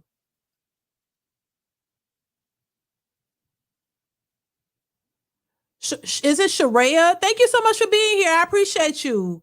Thank you so much for being here, Sharia. I hope I'm saying your name right. I appreciate you. Thank you for being here. Let's continue. What about what would you say to? Okay, let me ask you a question before I even ask that question. Is it majority black women that are coming for you based off of what they interpreted the video or the clip to be? Is it majority black women, or is it just American women based off of the cultural norms that you address inside of the video? It's black women. I mean, I had death threats, when my husband was on his Instagram a little bit more active and I would tag him here and there in my posts, they would send him nudes and all of these crazy things, trying to break up a Girl. relationship. I don't know what their goal But was. wait. They would send your husband nudes? Yes. Black He women? had, yeah. And how do you feel about that? It's typical. I mean, I was not shocked. I was like, of course, when I talk about certain things, me being me, they're not going to like it and they're going to react to it, But even though I'm trying to give some advice, they're going to behave like that, which proves my point. So I don't even know why they hate it so much. Like, Do you I'm think that right. they're coachable? Do you, and obviously that's a small, I'm assuming that's a small minority of women, right? But do you think that they're coachable and that they can then evolve to actually be able to compete for the men that they want, especially considering that black men worldwide and especially in Germany are highly sought after, especially if you're successful? Do you think that they could evolve to actually be better women, or do you think that the majority of them, based off of the cultural norms that we have in the United States of America, are too liberal and that they can't evolve and that they'll just be alone forever? They're too liberal. They will never. You can tell them nothing. You can't tell them nothing. They will not listen. They're saying all of these things, such as, I want my man to protect me. I want my man to provide for me. But all they think about is those dollars. Nobody is thinking about anything else. What happened to knowledge? What happened to guidance? You know what I mean? What happened to your man sitting you down, telling you about yourself, about you being too emotional? You can't have these conversations with these liberal women nowadays. You can't tell them nothing. So, no. You cannot, what did you say? They're not culturable? In my Yeah. opinion, they're not. Too proud, their ego Oh, wait, hold on. is too big, they're too independent. And instead of listening to a man, an average man, I always put an emphasis on average man because that's what the majority of us are. They'll be like, go ahead, take your passport and just leave. We don't want you anyway. Baby, once again, no lies detected. I say this all the time. And once again, I'll say, look, I'm a black woman. And I'm saying exactly, I agree with what she's saying 100%. I'm saying the exact same thing. They don't want to listen to black women. You don't want to listen to no woman, no man, nobody. First, it was, how dare a black man say something about a black woman? You're not a woman. And then women say it, black women say, oh my God, you're a pick me. Then a woman outside of our race says the same thing. Oh my God, how dare she says anything? She does, stay out of our business. Baby, you don't want nothing. No correction. I've said it 1,000 times. Y'all have heard me say this 1,000 times. They don't want any correction from anybody. You want to be able to do what you want to do. You want to move and behave in your toxicity. You want to do whatever it is you want to do without any correction, any guidance, anything. Most of these women don't talk about the man, his character, whether he is a loving person, his spirituality, if he's spiritual. They don't talk about nothing. All they care about is getting to the bag. I've said this 1,000 times. You want to get to the bag. You care about the money, not the man. This is why these unrealistic expectations from a man is keeping them single. They think that they deserve a rich man when they're not rich. You want a man with all of these qualities. He got to come to the relationship whole. He got to come to the relationship with all of these things when you could just be the bottom of the bare minimum with a degree. And you think your degree makes you qualify for this man with all of these qualities when it doesn't. So, I mean, what she's saying is something I've been saying and many others have been saying, but you don't want to hear it from nobody. There's been several videos of women talking about how you can't critique a black woman at all. Anything that you say, she's going to bark against it. Anything that you say, she's going to say, that ain't it. That's not it. That's not it. Because they think they're perfect. They think that they're above any type of criticism. When you're not, when clearly you show examples of so much toxicity, they show examples of so much trauma and disobedience and no type of loyalty, no commitment. You're not trying to bring anything to the table. And when anybody says anything that counters that, you have an issue.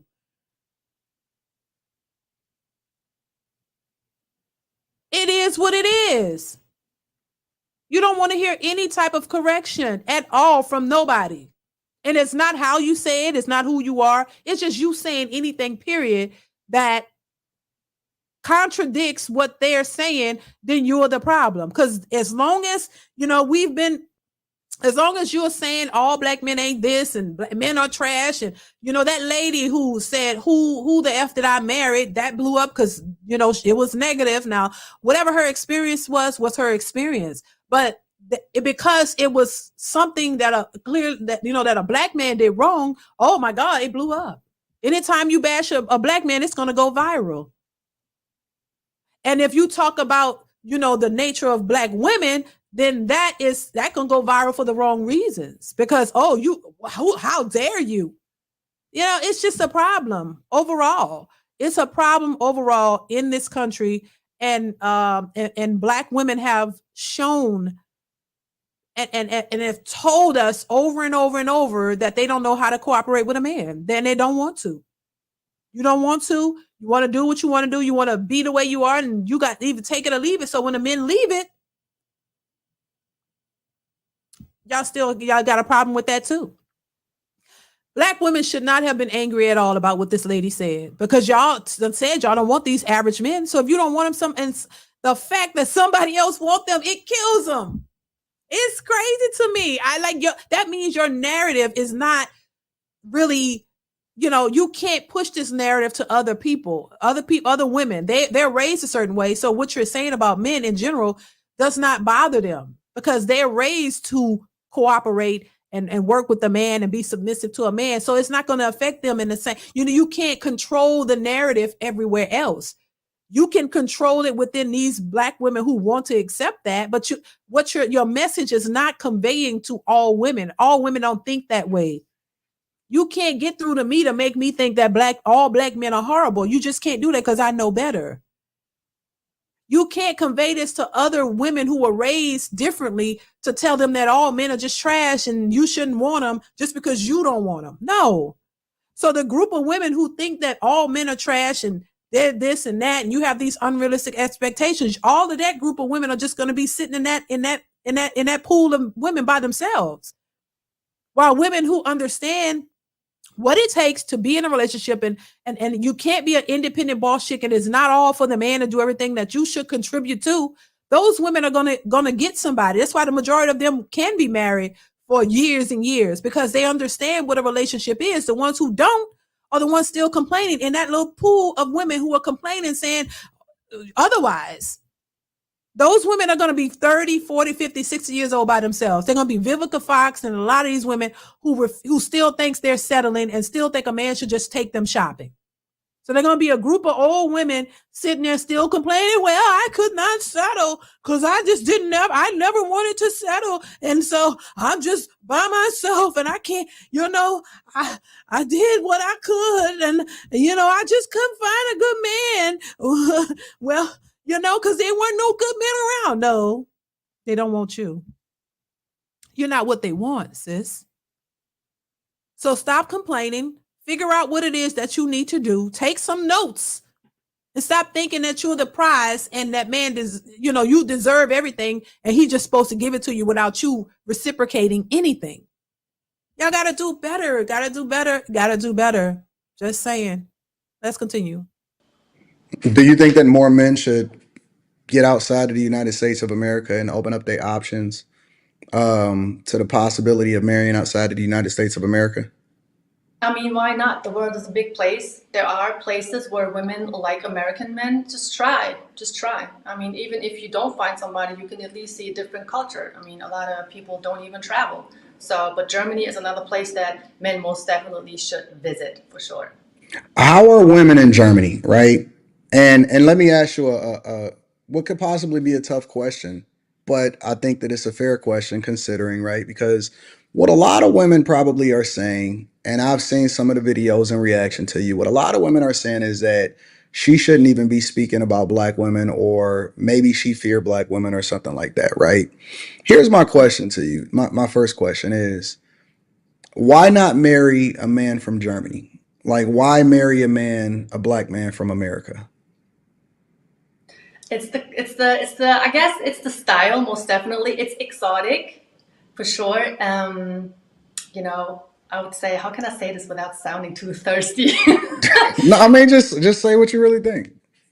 They just look better. I mean, if you meet a woman like myself over here who's absolutely into Black American guys, they're gonna just say they look better. We like their vibe. We like the way they dress. You know, we like the accent. We like the way they talk, walk, and you know, that just these simple things. You can just be yourself, and you'll just blow everybody's mind over here. You don't have to pull up with your Porsche and you know flash your dollars. It's not necessary. You have average American guys over here. They got women legit tens.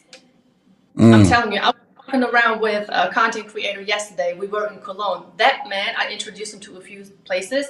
He couldn't believe his eyes. He had to interrupt what he was talking about from looking at these women, and he had his hand in his face all the time because he couldn't believe how pretty they were. You know, and like on the average Saturday afternoon, walking around to shop around stores. So Can women there also tell? Because I like to say that now, you know, you basically about to have all of these guys running over and getting their passports, right? That don't have a passport. But um, do women also, because I think that a lot of times, one criticism that I have for guys that get their passport is that they think a lot of times that, and this is not just for black men and men in general, is that some of them think that just because they go overseas, and you can correct me, just because they go overseas and they dealing with a different type of woman or a woman that's not American, that that changes who they are or what it is that they represent when they were here in America. Now, I understand that there are some hyenas there, and there are some women out here that's just absolutely horrible when it comes to a normal everyday guy getting into a relationship with him. He probably has no chance, and it's probably going to be a bad experience for him. However, my question then becomes, can women tell men that are green? And when I say green, they don't know any better, possibly can get taken advantage of. Can women there also spot a man that is probably going to be easily taken advantage of, or do they just in general treat men better over where you at? That's a good question. they overall treat men better over where I'm at. Oh wow. I'm not going to Mhm. say that all of them are the same, but Mhm. 90% most definitely. I mean, I'm talking about just in the beginning of the dating period, you got the woman cooking for you, invites you over. Let me cook something for you. You know, is there anything that I can do for you? You know, you got a man coming from another country. Of course, you want to make sure he's okay. And all of these women who are into American men that have the same type of mindset. You know, just like I did back in the day when I showed my husband all of these places because I was trying to impress him. They do the same thing. I did a couple of years back, but the mindset is still, you know, it's still today. It's going on like this, women still do that today. So nothing really has changed. Baby, listen, shout out to her once again. Shout out to Anton. Listen, look, this is what we're seeing. She's just confirming what we're seeing and what men are recognizing. This is why a lot of men are getting their passports and trying to go somewhere else to find better women.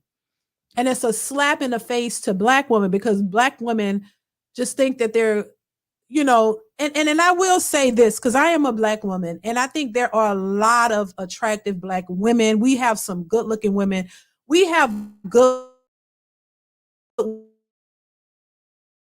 women. It's the attitude, the indoctrination that they've that they have, the entitlements that they have. We have some of the most attractive women. And I'm not, you can't take that away from black women, but the mentality, that mindset, that the selfishness, the entitlements, all of that is what keeps our women back.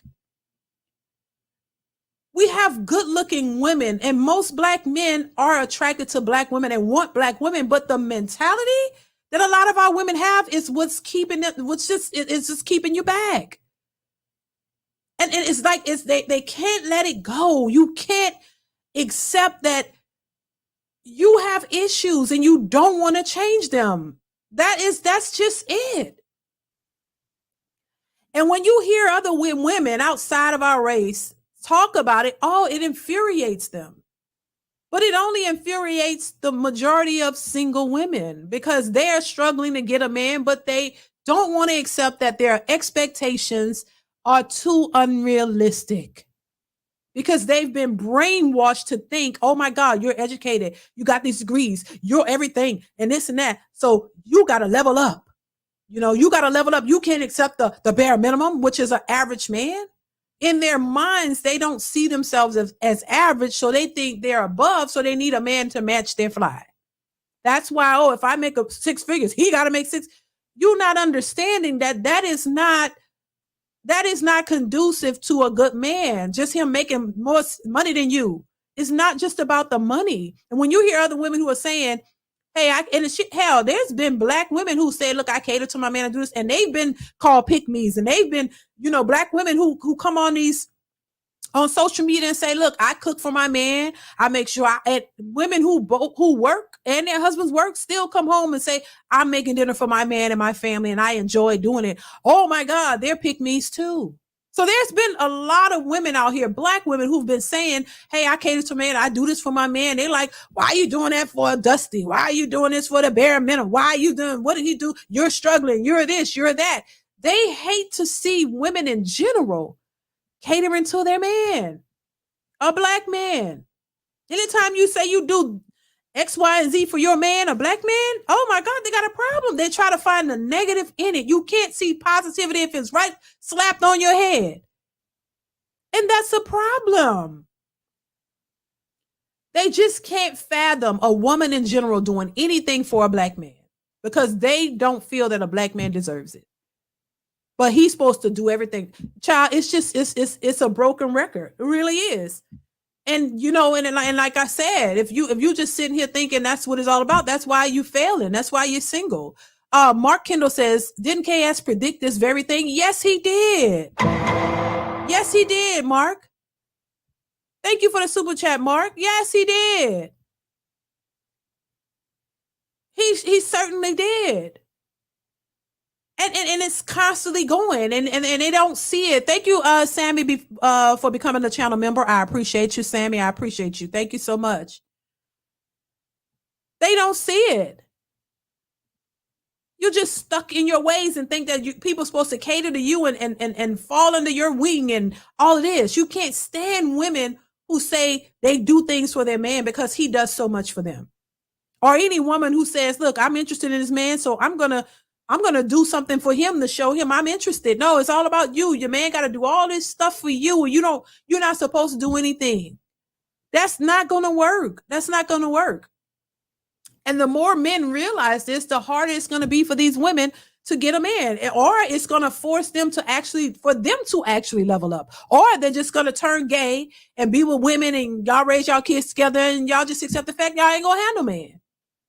Either that, because we see that happening too. So there's no winning in this situation. It's not about bashing and putting black women down. There are some great black women out here. The ones I know, they're married, they're living well, they have good black husbands. Yes, they do. And they're good black women. They understand relationships. It's not about being perfect. Nobody is perfect. No relationship is perfect, in my opinion.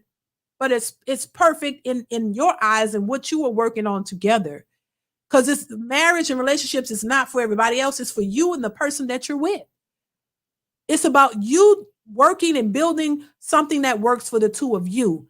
To hell what everybody else think on the outside looking in. Your relationship should work between you and the person that you're with. You should be able to communicate with the person you're with, and you guys work out whatever differences you have or whatever you have in common. You work on that together. And you understand that it's not all about you. It's not all about him, but it's about the two of you. You guys come together and you work together. You build together. You respect each other. If you love that person, then you do things that shows your love for that person. And it's not just about monetary things. It's not just about money. You show your love for him and he show his love for you, and you guys work together. It's not about who makes the more money or who's doing this or who's doing that. It's about you guys working together. You reciprocate the love that you have for one another. It's not based on how much he can spend on you, how many dates he can take you on, and all the dates $1,000, and he got to spend $1,000 on bags and shoes, and he got to show you all this and do all this and take you on expensive trips and all these things. That's not love. That's just you spending money on a person. Your relationship is not contingent upon how much somebody can spend on you. And so as long as women continue to think that that's what a relationship is based on, this is why they're not going to have them. because your expectations are unrealistic. What you're looking for is not the right things you should be looking for in a marriage or relationship or a man. And so you're going to continue to struggle. You're going to continue to struggle. You're going to continue to complain, while the women who get it are going to end up getting somebody because they are willing to understand what a relationship is all about. I say it once again, the women and men who have been married 10 plus years, they get it. This lady has been married 15 years. I've been married damn near 26 years. We understand what it takes to be in a relationship. We're trying to give advice to women who are struggling to try to get what we have. Instead, these women are saying, y'all are pick-me's. Who cares? Or just because you've been married for 20 something years don't mean you know everything. No, I say it all the time. Y'all know. It's work. It's not about knowing it all. It's about understanding that it takes work to be in a relationship, and you got to understand that it's a give and take. It's a reciprocation. It's not about you getting your way. It's not about you being selfish and independent. No, because that yields you single. It's about understanding men and men understanding women and understanding what you have, understanding that your man, if he's a loving man and doing all these things for you and he cherishes you and he loves you and he's there for you, then you need to reciprocate that back to him. Because if you say you care about him and you love him, you will reciprocate that back. It's not about just the money he's spending on you. And there's nothing wrong with you catering to your man. There's nothing wrong with you buying things for him and showing your love for him in many different ways. But this entitlement, this selfishness that a lot of women here in the West have is why they're struggling and why they're single, and they know it. So that's why they get upset when they hear somebody say the very things they know that they should be working on, because it's not just about women of a different race. It's about all of us. They come for me. They come for every woman who talks about supporting men and understand that there are good men out here and women who have good men. It's because a lot of these women are downright bitter and mad because they haven't found a man who's going to love them and cherish them and be willing to take care of them. They haven't found it. They've put themselves in a bind and put themselves in a trick bag thinking that they, and they don't understand why they don't have what other women have, because you're bitter and mad because you chose wrong and you keep choosing wrong, thinking that that's going to continuously yield you some type of better result, and it's not. You've put yourselves in a tricky situation by becoming single mothers, not understanding that most men don't want to accept single mothers. Most men want to build their own families. So now they're mad about that because men have standards and men are saying, hey, I don't really want to, ain't nothing wrong with you. You might be a good person, but I would rather get a woman who doesn't have kids. Bottom line. It doesn't make you a bad person. It doesn't make you a horrible mother. It just means that you didn't think about the consequences of your actions. You didn't think that there was a benefit to waiting to have kids until you're married, until you're older. And now you realize that most men don't want that. That's not part of their standards. That's not a part of what they deem best for their lives. You have to consider that the man has standards too. It's not just you. And if what you deem your standards don't measure up to his, he makes the choice. He makes the choice of who he want to pick for marriage and relationships. You control your body and what goes in it and what comes out. So if you chose to become a single mother and make a baby with somebody who didn't want to marry you or be with you, that's there are consequences for that choice. And that's fine. You made that choice and he makes his choice. His choice is he doesn't want single mothers. He want to have his own family. That should be respected. If you want people to respect your choices, you got to respect theirs. You got to expect that men don't want that. And you shouldn't you can't do anything with that. No matter what excuses you make about the choices you made, that has nothing to do with a man who has standards and his standards don't align with yours. Bottom line. Successful MD says, DeeDee, they say they will not compete for a man, right? But often compete with Black men. How does that make sense? Clowns at best. Thank you for the super chat, Successful MD. I mean, it is all a mess. It's a mess. Yeah, you clearly hear women say they don't want to compete for a man. They will not do it.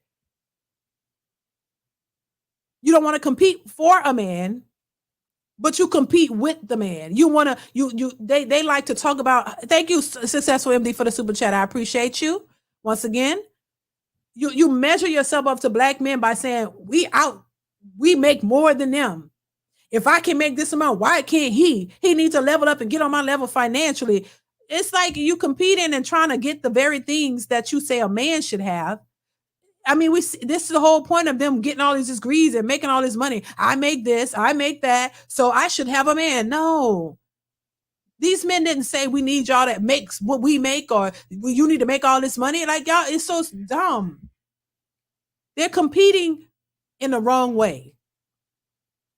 And it's like I say, all these women are so educated, but they act like they have no ounce of sense, like stuck on stupid. But my thing is this: I respect whatever your choices are. Honestly, I made my choice. I have what I want, so I don't have to ever complain.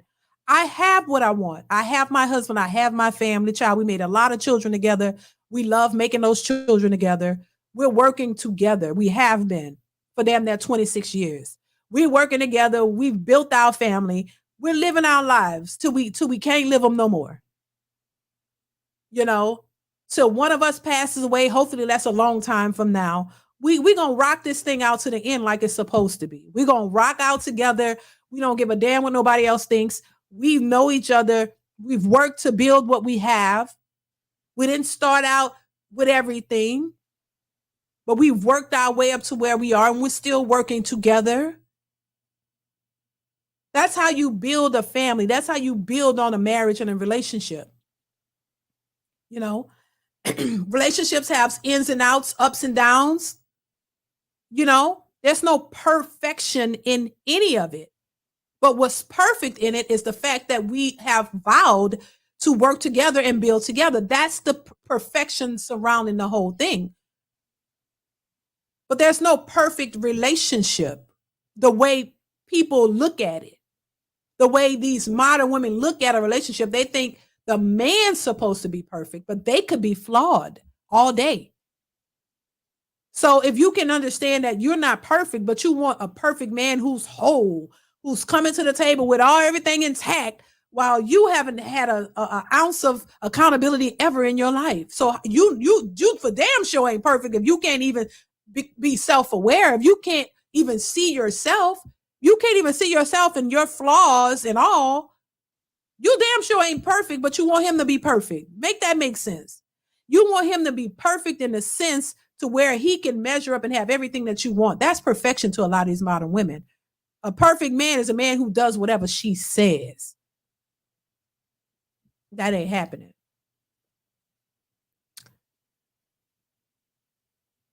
That ain't happening.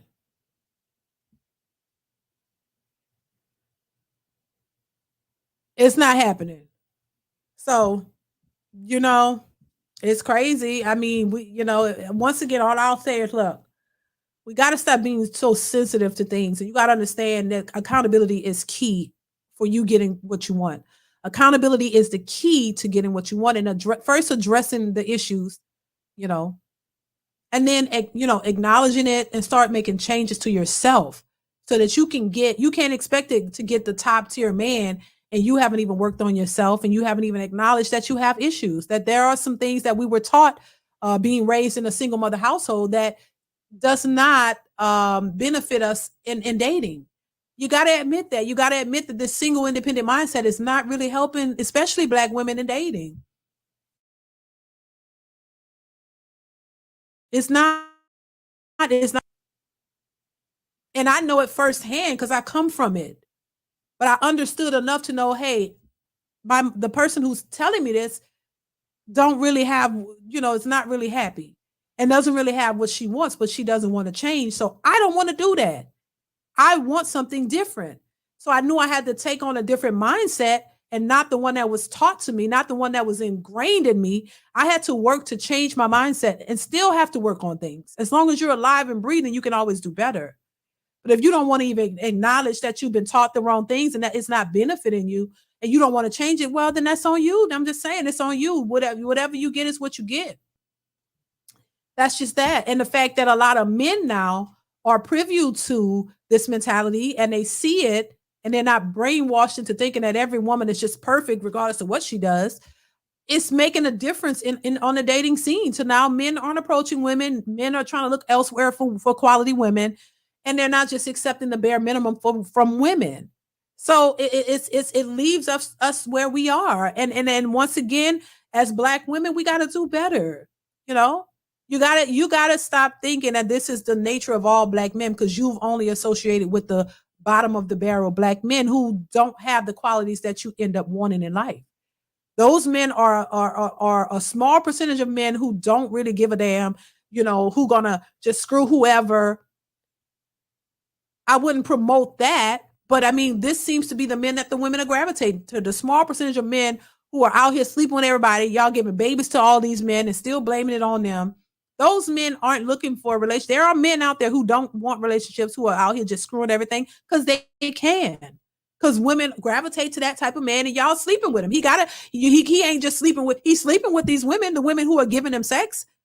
So this is why I say, if women stop giving these men what it is they want, knowing that they're not really relationship types of men, and you just still out there because that's your type, it's going to yield you the same outcome. That's not all men, though. That's not all Black men, baby. Because if the Black men who are going over to these other countries are getting these women, it tells you right there, this is not all Black men. So, child, I'm gonna leave it here, y'all. We passed the 2-hour mark. Thank y'all so much for chiming in. Shout out to Sharia. I think that's her name. I'll leave a link to her video, to her channel. I also put the full link to Anton's interview in the description, you guys. I think it should be in there already. Go over and check out the full interview. Support Anton's channels. He have multiple channels, child. Anton be working. So go over and subscribe to his channel. Go over and check out her video. This is crazy. And I know, a lot of Black women are mad, but I just would encourage our women, Black women, to stop. Realize you have to do something too, boo. And don't take your negative experience that you had with whoever Black men you had it with and put that on every Black man. Maybe those men that you were in relationships with were dogs, or, they were horrible to you, but just don't reflect that on every Black man, because there are some good Black men out here. And also, I would encourage a lot of Black women to change what your type is. If you know that your type hasn't worked for you, try something different. Open your mind to something different. Don't just sit there and keep choosing the same type of guys, because you're going to get the same outcome. That shows you that those type of guys are not what you need.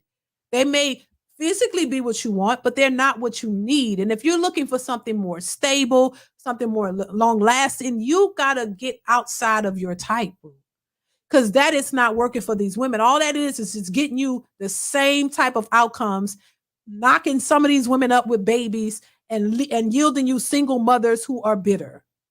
Change your type. Stop thinking that a man is all about his money and his looks. Go for the men who are like-minded in the areas that you want. Men who want families, men who want marriage, if that's what you want. Go for the men who want what you want, and stop looking at your type, because your type is not the one who's going to give you what it is you're looking for. And also raise your standards, but not in the way y'all think. Not raising your standards in more expectations from the man, but raise your standards in the type of men that you attract and the type of men that you look for. Understand that it's not just money. Understand that it's a reciprocal situation. Relationships are not independent. It takes two. So you have to give into that relationship too. You can't just expect from a man everything and you don't want to give anything. Take time to vet the type of man you want, just like men have to vet the women they want. Y'all take time. Stop rushing in thinking it's just sexual or making it sexual and then complaining that he ghosts you. Because if you're just giving sex, he gonna think that's what you all about. Take time to get to know the man. Y'all date. Stop thinking that every date has to be $1,000 or, hundreds of dollars spent on food. If you're hungry, let the man know you're hungry. Maybe he'll get you something to eat. But relationships are about meeting and figuring each other out, getting to know each other, not about how much he can spend on you. Because men are tired of wasting their money on women who are not worth it. Because if y'all are out here saying y'all want all these expensive meals at expensive restaurants, that's a red flag to a lot of these men. So understand that men are woke. They're not accepting the bare minimum from you, just like you don't want the bare minimum from them. And the bare minimum is not them taking you on a coffee date, because guess what? He doesn't want to spend all his money on you if he's not interested, just like you wouldn't spend money on him on a first date if you're not interested. So if you know you won't do that, don't expect him to do it. Take the man, let the man take you somewhere. Stop thinking about the cost of it. That shouldn't matter because he's trying to get to know you. I said this before. Once you date somebody, you go out with them, y'all could go anywhere. You just trying to go somewhere to meet or, have a conversation, get to know each other. You get to know them. Y'all have things in common. Seems like y'all, y'all are vibing like they say. And then y'all go on another date. And the more dates you go on, when this man is feeling you more and you feeling him, then that stuff is going to come. He wouldn't mind taking you to somewhere. It's levels to this. It shouldn't be out the gate. He got to be required and responsible to take you on and spend all this money on you. That's insanity to me. It's levels. The more he sees if he's interested, and those dates get better. You start to spend more quality time together because y'all liking each other. Y'all have things in common. You're building something. Trust me, it gets better. But to expect a man who don't know you from Adam and just trying to get to know you, just to come out the gate with all this money and you expect him to pay your bill, that's insane to me. That really is. So, so that has to change. That has to change. Women have to start to understand that this rhetoric that these people are giving y'all, these women are telling y'all, the sprinkle lady and all this stuff, that's just teaching you how to finesse a man. It's not going to teach you how to really get one who really wants you. So we got to do better. We got to do better. Women got to do better. These men got to do better. But if you keep allowing yourself to entertain the men who don't want nothing, then that's on you too. You still got to take accountability. You still have to be responsible for how you respond to the men who don't want to do better. If you see this man ain't got a job and he's just talking crazy and he's just trying to, get in your drawers and you give it to him, then you're just as responsible as he is. You know what I'm saying? It's like we got to do better. We got to do better, y'all. I'm going to make a shirt called we got to do better. We got to do better because we got to do better. This ratchet way of thinking has to go. What you accept from the men you complain about has everything to do with you too. It's still a reflection on you because that means you're not vetting properly. You're giving in too quickly because he's fine and he's your type. And then when he run through you and dump you, you complaining. But where's that intuition and all these things that women talk about? Use it then.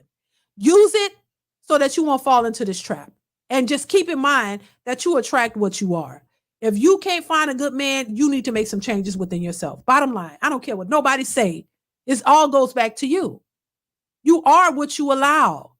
And if you keep allowing the wrong type of man in your space, in your body, then that says a lot about you and your insecurities, about what your standards, your morals. Because if you have high standards for yourself, you're not going to allow a man just to run through you and treat you bad. And when he's showing you who he is and you keep allowing it, thinking that some type of other result is going to come out of it. No, sis, you got to work on yourself. Stay away from the men that are toxic. Stay away from the good looking toxic brothers. Stay away from them. Work on yourself. Stop trying to change people. You can't change Pookie. Pookie's going to be Pookie until he gets tired of being Pookie. You can only change you. You are a sum of the things that you allow and the choices you make. Not Pookie. Pookie going to be Pookie till Pookie get tired. When Pookie get tired of being Pookie and decide he's going to get a job and be faithful, he gonna get him a wife. I know y'all have seen these Pookies get married because he switched it up for the woman he wants. Not you. You can't change him. A baby, you can't change him. A baby is not going to make him change. Nothing you do is going to make him change because he's pookieing it up until he's ready to stop pookieing it up. But you got to have more value and respect for yourself to not allow that. The joke is on you, not on him. He's been pookie. You just thought you could change him. You thought you could come in and be something better to him and make him change, and it didn't change him.